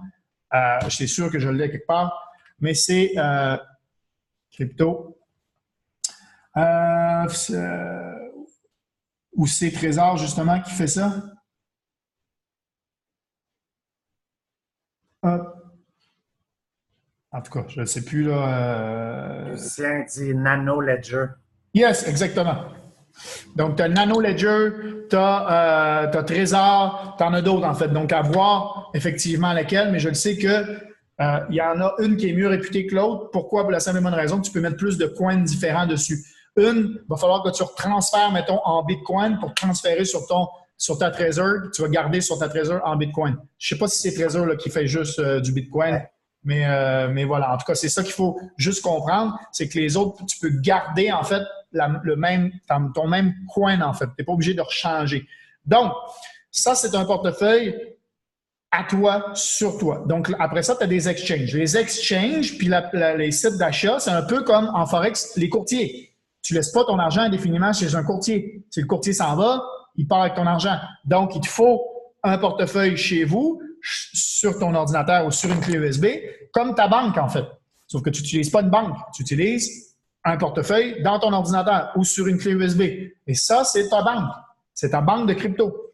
Donc, ça, c'est quand tu as accès à un certain nombre de cryptos. Le reste, c'est des sites d'échange et des courtiers en ligne. OK? Donc, tous ceux-là qui ont des applications comme Binance, par exemple, ou Coinbase, ou des choses comme ça, ou Quadriga, ça, c'est des sites pour soit acheter et vendre de la crypto avec de l'argent physique, avec de l'argent fiat currency, comme on appelle en anglais, soit c'est pour faire des échanges de crypto ensemble. Et là, il y en a plein. Qcoin, Cryptopia, Bitrex, Binance. Il y en a plein des sites d'échange. Sauf qu'il y en a encore qui sont mieux réputés que d'autres. Donc, je conseillerais d'aller sur des sites comme Binance, Bitrex. Je les ai là, les exchanges. Donc, GDAX, qui est l'équivalent de Coinbase. Moi, BX, c'est pour la Thaïlande. CEX.io, Binance.com, Cryptopia, Qcoin, KUCOIN, YoBit.net, HitBTC, HITBTC, Quadriga, voilà. Morex, c'est celui qui est à Sherbrooke. MORREX. À regarder s'il y a une bonne réputation ou pas. Mais ça, c'est celui qui est à Sherbrooke. Bitrex, 10 000 US pour pouvoir s'inscrire. Ah, ben, je me suis inscrit avant. OK. Je me suis inscrit avant je me suis inscrit avant que ce soit cette limite-là. Donc, j'ai la chance d'avoir un compte sur Bitrex. Bitrex est très réputé. Binance.com, très bon aussi. Maintenant, si tu te sers des sites comme des exchanges, puis de faire de la crypto de cette façon-là, ça, c'est un peu comme la bourse. Okay? Là, tu es dans un mode plus bourse. Ça veut dire que tu achètes, tu espères que ça va monter, puis tu revends. Okay? Donc, c'est un peu dans le mode bourse. Maintenant, tu peux utiliser les courtiers qu'on a, nous, en Forex, avec l'application MetaTrader et faire exactement comme tu ferais sur les currencies qu'on trade nous, sur les paires qu'on trade nous, mais le faire sur du Bitcoin. Par exemple, trader les coins comme Bitcoin versus le dollar USD. OK? Ça, il y en a, il y a des sites comme JAFX qui ont beaucoup de coins, eux autres. Ils n'ont pas juste le Bitcoin. Mais FX Choice, par exemple, a juste Bitcoin, BTC, si je ne me trompe pas. Donc, BTC-USD. Donc ça, tu peux trader de la même façon qu'on trade le Forex, mais avec le risque et tout ça, OK? Exactement de la même façon, grâce à FX Choice ou GIFX ou des courtiers qui font du Forex, OK? Et qui ont aussi le Bitcoin. Si tu vas vers des sites d'exchange, Binance, des choses comme ça, la méthode va être beaucoup plus comme en bourse. Tu accumules, tu vends, tu achètes, tu vends, tu achètes. C'est pas... tu fais pas de l'argent quand ça descend. C'est un peu plus... c'est différent, en fait. OK? C'est une façon différente de faire les choses. Lucien pourra en parler encore davantage, mais Daniel, tu avais des questions. Donc, est-ce que déjà, tu comprends la différence? Ben, c'est ça. Oui, c'est le genre de questions que j'avais aujourd'hui, mais lentement, je lis là-dessus puis j'apprends un peu. Mais là, c'est ça, aujourd'hui, il y a des choses qui restent confuses, mais comme Coinbase, il y en a que je me dis, dans le fond, c'est des brokers, mais c'est des brokers de crypto. C'est ça. Right? Exact. Mais exemple, sur Coinbase, est-ce que c'est plus le type échange que tu parles? Coinbase, ou est-ce que tu peux pas trader. Sur tu peux pas trader? Tu ne trades pas. C'est juste pour acheter de la crypto. C'est un... OK. Mais peux-tu la vendre aussi, ta crypto, quand tu es sur Coinbase? Non, parce que c'est un site américain. Et si tu es Canadien, il permet de retourner ton argent. C'est seulement si tu es Canadien, il te faut un site canadien pour reprendre ton argent en dollars canadiens. OK? Coinbase n'envoie pas de l'argent au Canada parce qu'ils considèrent que non, sur Coinbase, tu ne peux pas vendre tes BTC en dollars. Sur Coinbase, pas quand tu es Canadien. Tu peux si tu es Américain. Il y a l'option, tu peux le faire, mais si tu es Canadien, tu ne pourras pas le faire. Il ne va pas te permettre de le faire. Donc, sur Coinbase. Parce que si tu as fait du profit en Bitcoin, mettons, tu as fait du profit et que tu veux rattraper le profit, ton courtier, il faut qu'il te donne un truc pour que tu déclares ton profit. C'est du trading. OK? Donc, il faut que tu déclares ton profit que tu as fait. C'est comme tes brokers. Ils te donnent à tous les mois tes statements. OK? De broker. Pareil, Coinbase ne peut pas parce qu'il ne déclare pas au gouvernement canadien les profits que tu as faits. Donc, puis c'est difficile de savoir en crypto, c'est très difficile parce que tu peux acheter avec Quadriga, partir sur un autre site, faire de l'argent, puis te retransférer. C'est très difficile de suivre là, avec la crypto parce qu'il n'y a pas de marché central, il n'y a pas de banque centrale. En fait, à cause que je lis là-dessus dans les derniers jours, naturellement, c'est ça. Mais c'est comme un peu le côté sexy, si tu veux, que les traders aiment. Parce que, je ne dis pas qu'on veut jouer avec les chiffres puis frauder, mais je veux dire, tu es capable, tu sais, si tu fais des gros revenus en trading, puis tu as un wallet Bitcoin, ben tu peux envoyer de l'argent là, puis tu sais, peut-être au lieu de déclarer que tu as fait 1 million de revenus dans l'année, puis tu te dis, j'ai fait 800 000 au gouvernement canadien, ils ont de la difficulté à prouver que tu avais vraiment 1 million en Bitcoin, tu comprends?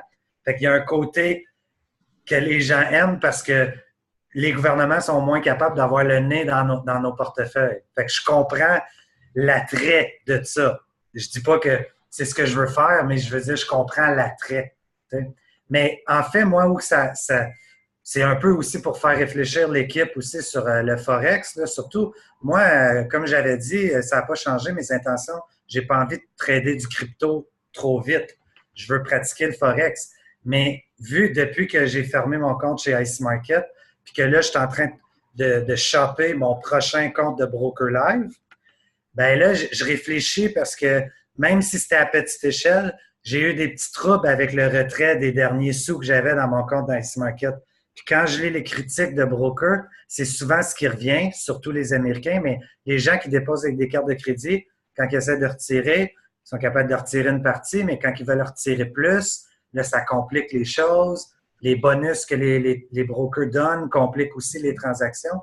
Puis là, j'ai commencé à écouter des professionnels en ligne, puis ça semble être quelque chose de récurrent que ceux qui veulent pas avoir de difficulté à sortir leur argent de leur compte de trader en Forex, puis éviter les journées de décalage, sortir ton argent le plus rapidement avec le moins de frais, c'est souvent les wallets de crypto qui vont le mieux. Si tu as un wallet Bitcoin, il y a des frais sur les échanges de crypto entre sites, ils se prennent des frais. Hein.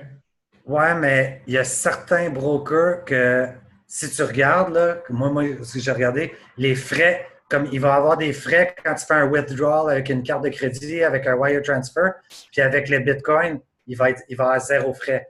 oui, il y a des frais quand tu échanges tes bitcoins et ainsi de suite. Mais quand physiquement, tu demandes un retrait, on va dire, de 500$ du compte de broker pour aller dans ton wallet de bitcoin, il n'y a pas de frais. Il y en a beaucoup, ils commencent à offrir ça comme ça. Parce que, ils savent qu'il n'y a pas de tiers, comme tu dis, là, qui fait la transaction. Puis, eux autres, ils sont bien contents. En quelque part, c'est une transaction de plus pour ton broker. Parce que, on va dire, tu avais 500$ US dans ton compte, puis là, ils vont te payer en bitcoin. Mais il y a des frais parce que comment se passe une transaction en fait en bitcoin? OK? Oui, effectivement, c'est des peanuts, là, les transferts, mais comment ça passe? Ça passe par en fait, il faut que la transaction soit validée par ce qu'on appelle des miners et eux sont payés en fait. Eux sont payés c'est des miners, tu peux faire du mining. Un mining, ouais. C'est quand justement tu as ton ordinateur ouvert et que tu peux, Lucien l'a fait pendant longtemps. Il se créait un revenu qui n'était pas nécessairement très gros, mais il pouvait se créer un revenu grâce à faire du mining. Il validait des transactions de transfert de Bitcoin entre eux, de gens qui se transfèrent du Bitcoin ou de l'Ethereum, ou ça dépend ce que tu fais du mining. Là. Mais effectivement, c'est des peanuts. Comparé à ce que peut-être la banque peut prendre là, pour transfert international, des choses comme ça, là, on est d'accord. C'est souvent le plus cher là, de ce qu'on voit. Là. Les e-wallets ou les NetTeller, les PayPal, ces affaires-là sont comme l'entre-deux. Mais les moins chers que je vois, si tu es quelqu'un qui planifie faire beaucoup de retraits, ben ça semble être la façon de sauver sur les frais, si tu veux. Pas que tu n'aies pas, mais d'avoir le moins de frais possible.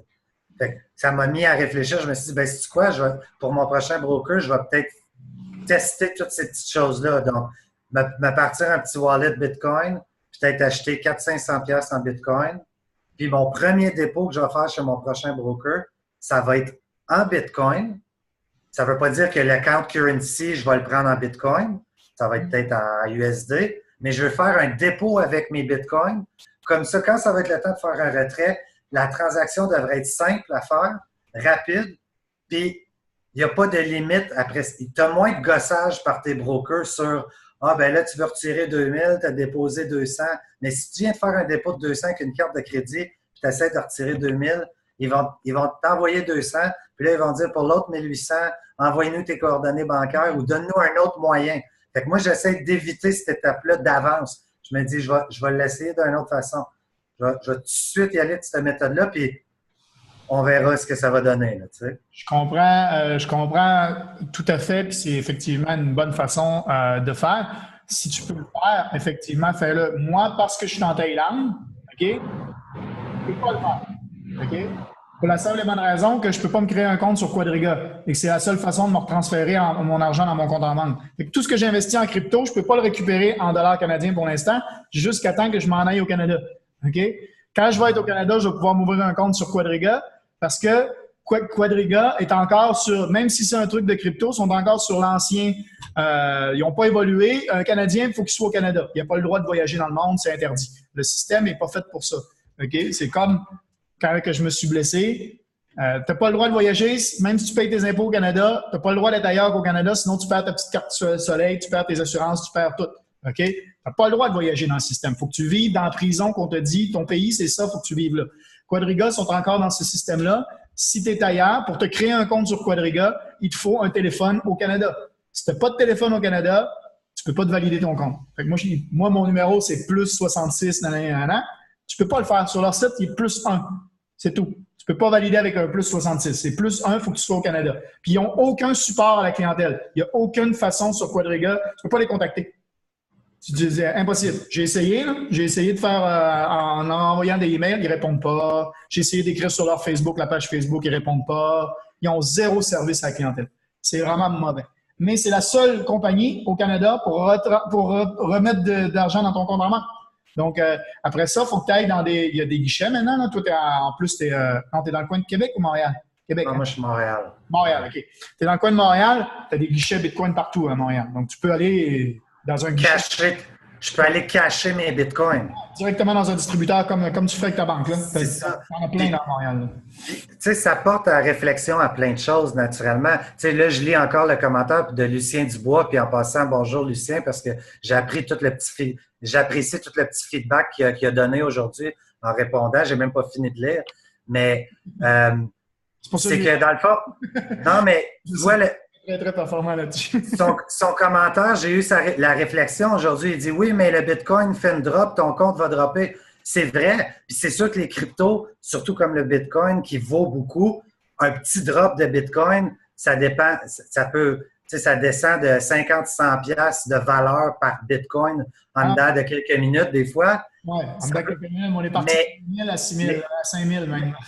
Mais quand on y pense, là, quand il faut se raisonner aussi puis dire c'est une autre monnaie. C'est la réalité est vraie aussi. Si ton portefeuille est en argent canadien, ben on est à l'affût des drops de la valeur du dollar canadien aussi. C'est juste que c'est pas aussi drastique, fait qu'on le ressent moins. Mais tu sais, faut arrêter de se faire des peurs puis dire oh, mais là j'ai 400 pièces en Bitcoin, puis si je le cache pas, il pourrait dropper à 200.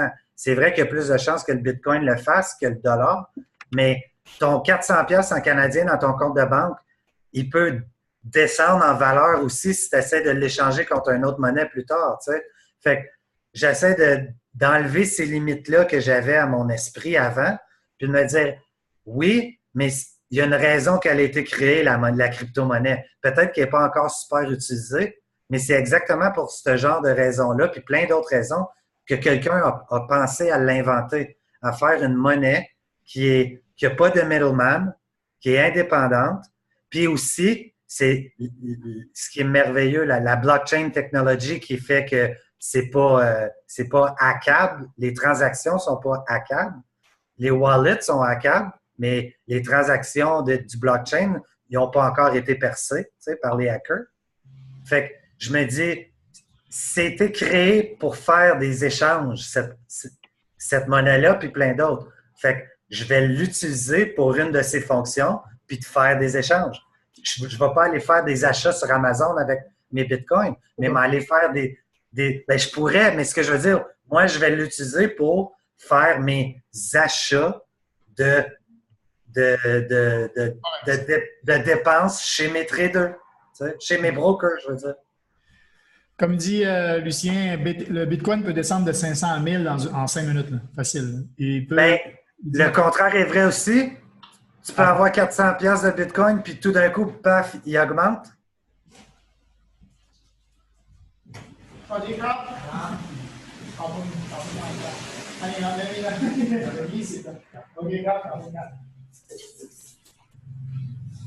Mais l'idée, dans le fond, là, je parle parce que je sais que tu m'écoutes sûrement, Lucien et d'autres. L'affaire, c'est que c'est pas, présentement, je veux pas me faire un wallet Bitcoin pour non plus la laisser dans le wallet Bitcoin. Autant que je ne veux pas laisser mes Bitcoins chez mon broker, autant que je ne veux pas laisser beaucoup d'argent traîner dans un compte de trading, quand je vais faire des retraits, je ne vais pas vouloir laisser ça dans mon wallet Bitcoin. Présentement, je vais vouloir l'utiliser pour des revenus. Éventuellement, quand j'aurai beaucoup de résiduels ou de revenus ou d'économies, bien là, je considérerais peut-être en garder un peu pour comme investissement, comme n'importe quoi d'autre, en espérant que ça augmente. Mais présentement, quand il va revenir dans mon wallet Bitcoin, je risque de le cacher quand même assez rapidement, aussitôt que je peux. Peut-être que je vais regarder les graphiques du Bitcoin puis attendre un petit pic avec la journée que je cache, exemple. Mais tu sais, c'est à peu près ça. Le seul hic que j'ai vu, un des traders professionnels que je suis sur YouTube un petit peu, que lui, il semble avoir commencé à utiliser cette technique-là pour éviter tous les troubles qu'il y avait, lui aussi, avec ses brokers puis les cartes de crédit puis tout ça, c'est qu'il s'est rendu compte que des fois, quand ils promettent qu'ils vont te faire ton withdrawal en Bitcoin, ils disent entre 1 et 2 journées. Puis là, avec son broker, ça prenait 3, 4, 5 jours. Fait qu'il suspectait que le broker attendait peut-être justement une wave dans le prix du Bitcoin pour faire le transfert, tu sais. Parce que c'est sûr, on est tout le temps en mode transaction. Fait que tu pourrais te dire, même quand on fait un withdrawal en US, ton broker pourrait décider d'attendre que c'est plus favorable pour lui qu'au dollar américain pour que ils sauvent un peu. Tu sais, on est tous dans le business de faire de l'argent avec les monnaies. Ben, les brokers, ils l'ont sûrement derrière la tête qu'à un certain moment donné, quand ils te le donnent, c'est moins bon qu'à un autre moment donné quand ils te le donnent, quand le prix a spiké ou a descendu. Tu sais. Tout dépendant de ce qu'ils ont et à quel prix ils l'ont acheté eux autres et tout ça. Et Lucien, je ne sais pas si tu le sais, hein, mais on a le IML Coin, le Swipe Coin, COIN, qui est l'équivalent du Swipe Trade, qui va coûter 99 par mois, mais qui pour l'instant est gratuit. Hein? On reçoit des calls gratuits sur la monnaie crypto. C'est pas à 99 en ce moment, c'est gratuit. Tu l'installes avec ton login, password de IML, c'est gratuit jusqu'à probablement l'événement dans encore 2 semaines, là, probablement, de gratuité, où tu peux faire les calls de Ivan Pacheco, qui est un gros trader de crypto reconnu. Ils ont, depuis qu'ils l'ont sorti, je pense que c'était au mois d'avril ou au mois de mai qu'ils sortaient ils donnaient 6 semaines gratuits pour le tester. Alors, au final, là, ça fait beaucoup plus que 6 semaines. Ils ne nous l'ont pas encore chargé. Mais sache qu'ils ont fait déjà plus de 10 000 pips. Ils ont fait plus de pips que sur le swipe trade là, en l'espace de moins de temps. Okay? Pourquoi? Parce qu'effectivement, le nombre de pips, ça varie tellement beaucoup que quand tu fais des gains, tu gagnes beaucoup. Mais quand tu fais des pertes, tu perds aussi. Donc voilà. Donc, moi, je n'utilise pas le swipe coin, mais je sais que beaucoup l'utilisent et qu'il y a énormément de pips à faire là-dessus. Mais quand tu trades le BTC USD, là, c'est la même chose là, que le Forex. Là. Tu peux faire des buys puis tu peux faire des sells. Quand tu le fais de la façon Forex avec ton MetaTrader. Quand tu le fais pas sur un site comme KuCoin, Binance. Non, c'est ça. Mais sur MetaTrader 4, on peut faire de l'argent même si on sait que le Bitcoin va descendre. C'est ça que je veux dire. Là. Oui, sur MetaTrader, oui, tout à fait. Okay. Parce que oui, 60% sur certaines coins, oui, exact. Parce que là, honnêtement, je varie. À chaque jour, je pense que je m'en vais avec un broker, puis là, je vois quelque chose que j'aime moins, là, je retourne à un autre. Tu sais, comme là, aujourd'hui, on dirait que je suis sur le bord de faire FX Choice, mais ce qui me fait chier FX Choice, c'est que c'est limité à 1 pour 200 pour le leverage. J'aurais aimé ça, avoir la possibilité d'aller à 400 ou 500. Pas que je le veux, le 400 ou 500, mais je veux savoir que j'ai la possibilité de l'augmenter. FX Choice, tu peux payer avec des bitcoins, mais le leverage est limité à 1 pour 200. Fait que là, j'hésite, mais FX Choice, il est régulé. L'autre que j'hésite, je pensais FXCM pendant un moment donné, mais il y a eu beaucoup de controverses avec FXCM. JAFFX, je le considérais le mois dernier, puis là, tout le monde, tu sais, on sait qu'on devrait pas. Fait que quand je regarde aussi ceux que tu peux déposer avec Bitcoin, je viens comme un peu limité. Il y a Easy Market que j'ai identifié, mais les spreads ont de l'air wide, puis tu sais, le slippage a de l'air un peu gros. Fait que là, j'hésite. Fait que honnêtement, tu sais, à matin, je pensais que c'était Easy Market.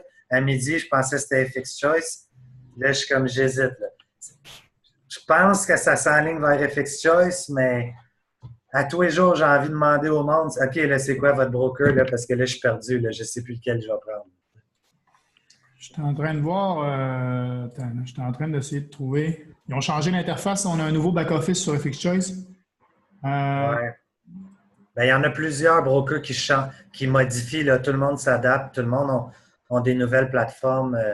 Oui, mais il est cool. Le nouveau, il est cool, mais il faut juste que je trouve où c'est que je change mon leverage sur mon compte. Tous les types de comptes chez FX Choice sont 1 pour 200. C'est ça qui est plat. Que tu prennes le ECN ou le normal ou le VIP, c'est comme, c'est tout, c'est la seule, c'est un, comme quand tu regardes les Forex Review, tu as comme quasiment juste des pros pour FX Choice, puis le seul con qui sort, c'est le bas leverage.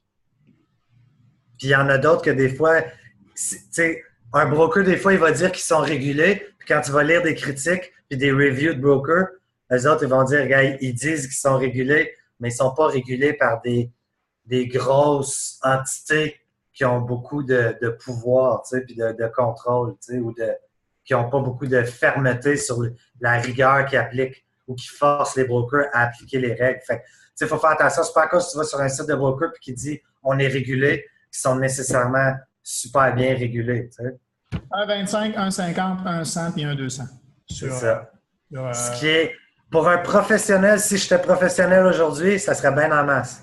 Mais pour les débutants puis les scalpers, c'est intéressant de pouvoir avoir un peu plus pour te donner du jeu si tu as des troubles. Puis aussi, pour que, vu que tu as moins d'argent souvent en tant que débutant ou amateur, si tu veux, bien, vu qu'on a souvent plus des petits comptes, bien, quand tu vois un setup, là, genre idéal, puis tu es comme, OK, là, mon analyse est parfaite, puis là, pas que je vais aller en ligne, mais sur celui-là, au lieu de risquer 2-3 je veux risquer, tu sais, 5, 6, 7 ben là, tu veux exploiter plus de ton leverage, tu sais.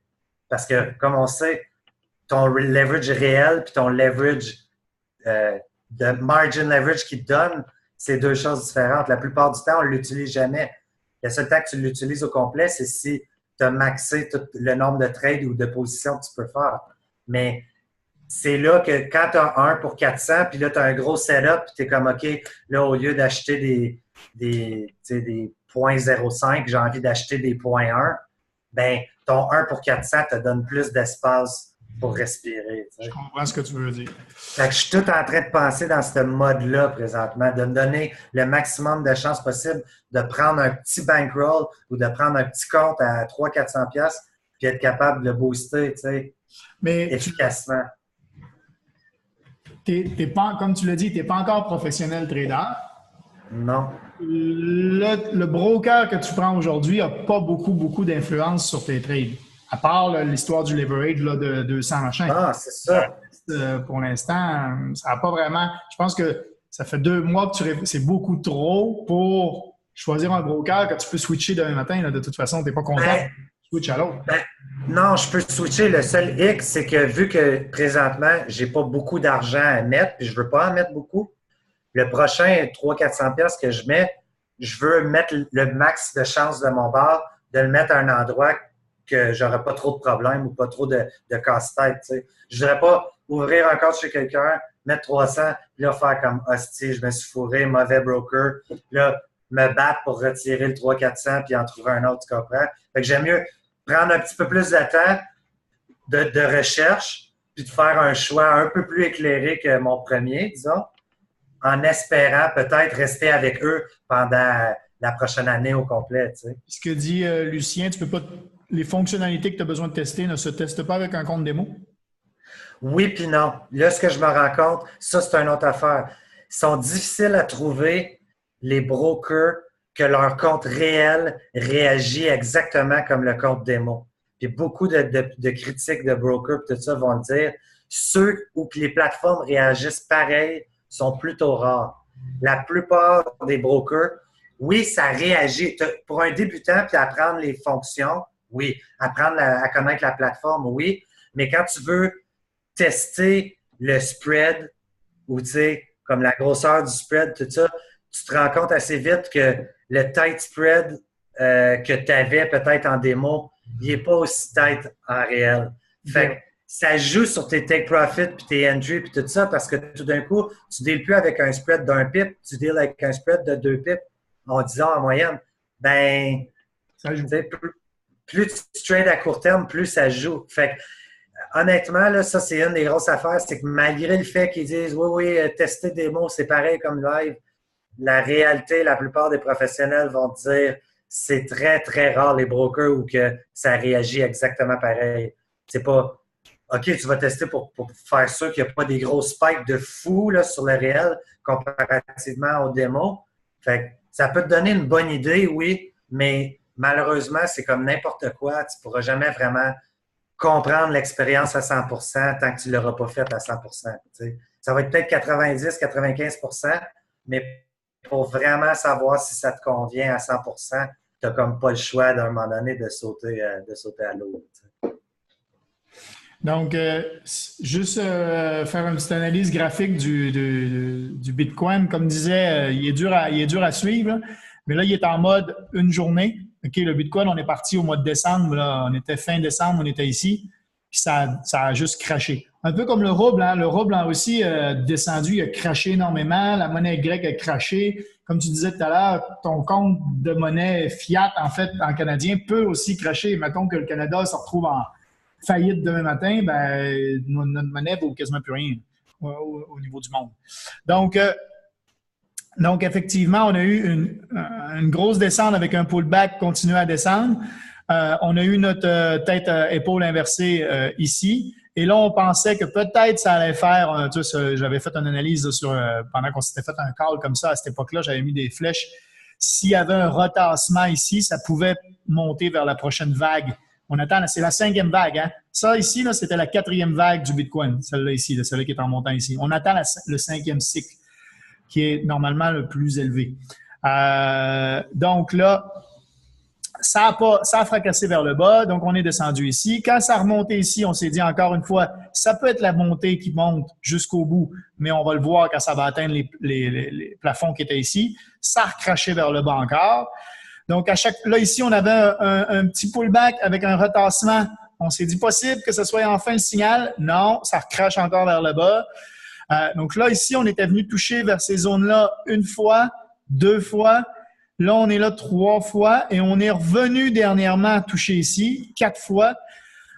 Ça commence à faire plusieurs fois qu'on touche à cette zone-là. Là, il y en a plusieurs qui avaient peur là, dernièrement là, quand c'était ici. Parce que là, si ça recrachait vers le bas, si ça cassait le support qui est là, on se ramassait à des montants là, vraiment bas. Ce qui s'est passé, c'est que finalement, ça a remonté et que là, en ce moment, on est dans une vague de montée. On a cassé les résistances qui étaient ici. Et là, on accroche sur une résistance qui est à peu près à cette hauteur-là, qui est autour des 7005, si je ne me trompe pas. Ouais. Le Bitcoin était à 7339. Ouais, mais non, là, il y a une résistance qui se passe là, ici autour des 7300. Ouais, pas 7005, 7300. Il y en a beaucoup des résistances dans ce coin-là. Là. Ça monte un tout petit peu, ça peut redescendre très rapidement. Et si on repasse aux 4 heures, hop, la courbe semble laisser croire qu'en ce moment, on est vraiment en train de se diriger vers une remontée, mais encore là, si je poursuis, hein, hop, vous voyez, là, c'est venu toucher là, ici, là, on devrait peut-être revenir tester. Donc là, pour l'instant, on est vraiment sur du higher high, à chaque fois, donc higher low, on est à chaque fois sur du higher low, higher high, donc on est vraiment dans une tendance montante. Maintenant, voilà, ça reste à voir, donc là, on a redroppé un peu, mais on est reparti en montant tout de suite. Là. Fait qu'on est vraiment dans une tendance qui peut s'en aller monter, et si on réussit à fracasser. Vous voyez, là, on vient d'accrocher là, ici là, 2 fois. Là. Toc, toc. On a touché là, 2 fois tête-épaule rapide, tête-épaule inversée qui est là. Donc, bon, faut voir. Si ça recasse en haut, après ça, comme je disais tout à l'heure, on risque d'aller à la prochaine vague qui va être autour des 7000. Celle-là qui est là, 7005. 7005. Après ça, on va aller à 7006, qui étaient les descentes là, ici. J'analyse en fait quand ça a descendu.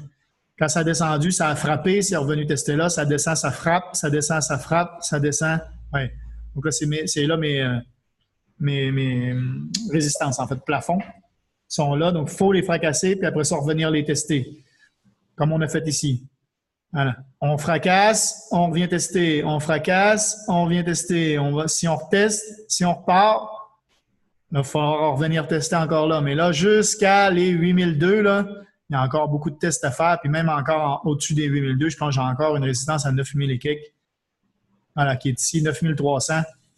9300, puis après ça, c'est 11006. Mais tu sais, je veux dire, à chaque fois, là, je veux dire, là, c'est le gros moment, là, en ce moment, là, cette zone-là, jusqu'au 8002. Moi, je ne m'excite pas. Jusqu'au 8002, je ne m'excite pas. Il y en a des traders qui analysent, puis plus expérimentés que moi, là, qui ont recommencé à mettre des billes quand ça a monté ici. Dans cette montée-là, ici, là, ils ont recommencé à mettre des billes parce qu'ils y ont cru. Ça a recraché, mais ils avaient mis leur stop-loss en dessous ici. Parce qu'ils savaient que c'était une possibilité que ça redescende. Ce qu'ils veulent, c'est se protéger d'une... Si ça casse ce plancher-là, là, ça descend loin. Fait que si on trade en ce moment en buy, il faut se mettre un stop loss en dessous ici, ce qui est loin, là, on peut perdre beaucoup. Là. C'est les 5600. Il faut aller vers les 5006, 5005 de stop loss. C'est ce que tu peux, donc, du coup, tu peux perdre beaucoup avec un stop loss aussi bas. Mais ça peut être, c'est moins risqué que ça vienne le chercher. Donc après, parce que ça fait déjà plusieurs fois, c'est un énorme support, celui-là. Il n'a pas été fracassé là, depuis très longtemps. Fait que là, ça peut jouer encore dans cette zone-là longtemps, sauf que là, on le sait, le SPI 500, la Bourse de New York et le Nasdaq n'ont jamais été aussi hauts. Ils ont atteint des niveaux historiques là, la semaine passée. Je ne sais pas cette semaine, là, mais la semaine passée, ils ont atteint des niveaux historiques. L'économie va bien. Les traders sont optimistes. Est-ce que ça va se reporter sur la crypto et que ça va partir? Comme disait Lucien, pas grand monde sont capables de dire sur la crypto pour l'instant. Ça bouge tellement. Ça bouge tellement pour rien que ça peut tellement bouger rapidement. Tu vois, ici, on y a cru, puis ça a fracassé vers le bas. Là, ici, là, c'est en espace de 8-12 heures là, que ça a reparti de 8002 jusqu'à 7006. Ça a perdu 1000$. Là, je suis en 4 heures. Là. La chute a été quand même radicale. Mais honnêtement, là, moi, je connais moins la crypto puis j'ai moins étudié le Bitcoin. Puis il y a une chose que j'ai pas le choix dans ma tête. Je me dis, ouais, mais je pense que c'est une des choses qui fait que le Bitcoin est comme, disons, plus faible, là, même si c'est beaucoup. Parce que, surtout le BTC USD, là, c'est parce que tu l'échanges contre des dollars US. Fait que si le dollar américain est fort, le Bitcoin a de la misère à prendre la force. Moi, dans ma tête, je me dis, si le dollar américain crache ou qu'il se met à aller vraiment mal là, dans les prochains mois, bien ça va peut-être faire driver le prix du Bitcoin parce que le monde va investir. Nous, on l'échange contre du dollar US, mais en Europe, c'est contre de l'euro. Au Japon, c'est contre du yen. En Corée, c'est contre les gros joueurs. Là, ils ne l'échangent pas contre du dollar US. Non, mais je ne dis pas que tu l'échanges contre du dollar US. Tu l'achètes, le Bitcoin. Quand tu fais un buy BTC USD, tu achètes du Bitcoin avec des dollars américains. Oui, mais c'est le Bitcoin, il est indépendant. Oui, mais quand tu le trades là, sur MetaTrader 4, là, c'est comme les devises. C'est comme ce qu'on parlait la semaine dernière. Tu es en train d'en vendre une pour acheter l'autre. Oui. Soit que tu es en train de vendre une, soit que tu es en train de vendre l'autre. Mais le Bitcoin n'est pas relié au dollar US. Je veux dire, si le dollar US monte puis que l'euro descend, le Bitcoin, lui, il vaut le Bitcoin. Là. Donc, oui, ta courbe versus BTC USD va bouger d'une façon si le USD descend puis si le USD monte, mais c'est la valeur le Bitcoin, lui, il a sa valeur à lui. Ben oui, mais non, mais pensez 2 secondes. Là. Oui, OK, je comprends, le Bitcoin a sa valeur à lui. Ça, je comprends ça. Alors, tu peux étudier juste le prix du Bitcoin. Mais le graphique que tu regardes là, c'est pas le prix du Bitcoin, c'est le prix du Bitcoin versus le dollar US. Oui, mais si je regarde versus le dollar versus l'euro, si je fais BTC euro sur mon graphique. Le graphique est similaire, mais il n'est sûrement pas exactement pareil. Ça va se ressembler beaucoup. Ou genre le BTC CAD, il va être similaire, il va être très similaire parce que le Bitcoin vaut 9000 pour une unité. On se comprend. Fait que c'est similaire, mais c'est sûr qu'il n'est pas pareil parce que l'euro ne vaut pas la même chose que l'US. Yeah, c'est pareil. C'est similaire, mais si tu la regardais là, en approfondi ou peut-être pas sur le daily, c'est sûr qu'il y a des variantes qui n'est pas exactement pareil. Là, je suis sur 1 heure. Mais tu vois, là, on est dans la montée que je parlais tout à l'heure.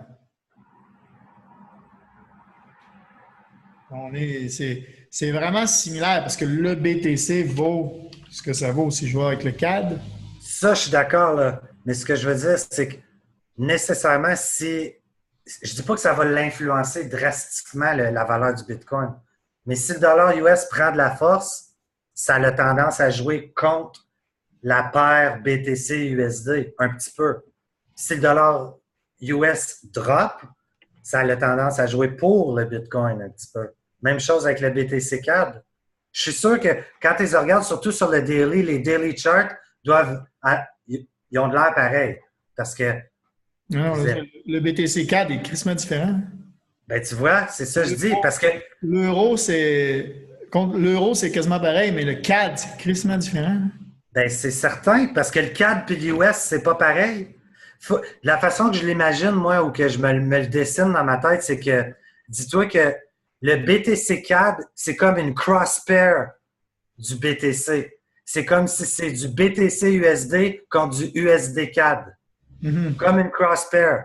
Puis la même chose, le BTC euro, c'est comme une cross-pair de BTC USD puis euro USD. Ah, mais il y a de quoi qui ne marche pas, là. Bitcoin Canadian Dollar, je suis à 120, ça n'a rien à voir. C'est pas ça pantoute. Attends, là, t'es-tu sur le Bitcoin Cash? Non, BTC. Je suis sur le BTC. BTC CAD, je suis à 120. Il n'est pas bon le graphique. C'est quoi? MTGOX? MTGOX. Ah! MTGOX. Ah! Non, c'est pas le bon, là. C'est ça, faut que tu prennes. Il est fermé. Non, c'est marqué en plus en haut ici, marché fermé. Il est fermé, ça. Le BTC est.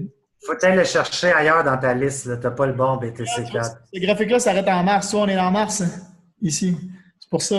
OK. C'est pour ça que c'est pas bon. T'as sûrement un autre BTC dans tes ajouts. Il n'y avait rien d'autre. C'était le seul. BTC 4, regarde. Ah, OK. Ben d'abord, ça veut dire. Hein, sur TradingView, il y a juste BTC CAD, il y a juste MTGOX, puis MTGOX, c'est un exchange qui est fermé. OK. Ça, c'est le gros truc, tu vois, comme Binance, comme je te disais tout à l'heure, les exchanges, hein, comme Binance, Bitrex, Cryptopia, tout ça, machin. MTGOX, c'était le plus gros, puis il a fermé. Ils ont parti avec les bitcoins de tout le monde l'année passée. OK? Donc, ils ont parti avec tous les bitcoins de tout le monde a perdu leur bitcoin. Tous ceux-là qui échangeaient sur MTGOX puis qui n'avaient pas sauvé leur Bitcoin à quelque part, ils ont tout perdu parce que MTGOX a perdu. Puis là, il y a OK, Lucien dit qu'il s'en va se coucher. OK. Moi, je me couche. Bonne nuit. Tu peux avoir une paire BTC 4 sur un broker canadien. Sûrement, mais tu ne peux pas le voir sur TradingView. Mais Euro, USD, TP2 hit. Ah putain, le signal que j'ai donné tout à l'heure, Pat. TP2 hit, c'est bon ça! Génial!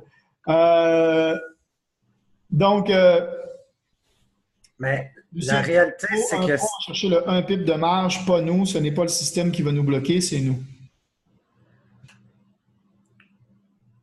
Je comprends sa pensée, mais puis en fait, moi, c'est que je sais que je ne suis pas pro, mais je me pratique à penser comme un pro. Fait que j'envisage que plus tard, c'est comme ça. Fait que je vais quand même tout de suite penser à qu'est-ce qu'un pro voudrait. Il voudrait un compte avec le moins de spread possible. Fait que je vais me trouver un... Tu comprends? Trop, c'est comme passé. J'ai l'impression que tu te poses beaucoup trop de questions. Honnêtement, c'est quand même pas rien parce qu'on envoie de l'argent à des endroits où que, tu sais, il y a tellement de brokers, il y a des milliers de brokers, puis il y en a tellement des mauvais puis des fraudeurs que même certains qui ont passé pour des bons se sont avérés à être plutôt arnaqueurs, tu sais. Puis à cause des market makers puis des dealing desks puis des gens qui font de l'argent sur le dos des petits traders comme nous en manipulant les marchés. Tu sais, j'ai vu puis entendu tellement d'histoires d'horreur que je suis conscient qu'ils existent puis je veux juste me protéger au max de ces choses-là quand même. Puis me dire, regarde, je veux avoir un broker que j'ai confiance dedans, que je suis à l'aise, puis que j'ai pas de surprise, là, tu sais. Fait que je me fie aux expériences des autres. Je vais chercher un petit peu. Puis la réalité, c'est juste que présentement, je n'étais pas dû pour faire ça, tu sais. Fait que c'était comme, regarde, j'ai le temps d'en trouver un présentement. Je peux me permettre de prendre le temps de le faire, tu sais. Fait que, là, je recommence à avoir des contrats et tout ça. Fait que c'est certain que dans le dernier mois, je n'étais pas pour aller mettre de l'argent sur un compte de trader quand j'ai d'autres choses à payer, là, tu sais. C'est sûr. Donc, salut Lucien, bonne nuit à toi. Merci d'avoir été là. Focus sur le beau, pas sur le pire. Patrick, c'est ça qu'il dit. Ah non, bien c'est certain. Mais je veux dire, la réalité, c'est qu'il y a du positif et du négatif chez chacun. Mais à un moment donné, quand les recherches s'approfondissent, tu viens à trouver comme lesquels qui ont beaucoup plus de positifs que de négatifs. Puis là, je suis rendu là. C'est pas vraiment que j'essaie de faire un choix, mais c'est en train de se définir, mais c'est vraiment plus comme lequel qui regroupe le plus de toutes les choses que je recherche. Mm-hmm. Bon, ben good. On se voit demain soir, tout le monde, pour la soirée trading à 21h. On commence ça. Soirée trading, 21h, demain soir, pour trader tous ensemble. Fait que je vous dis là-dessus, bonne soirée à tous. Merci d'avoir été cette semaine. Puis on arrête l'enregistrement sur ce.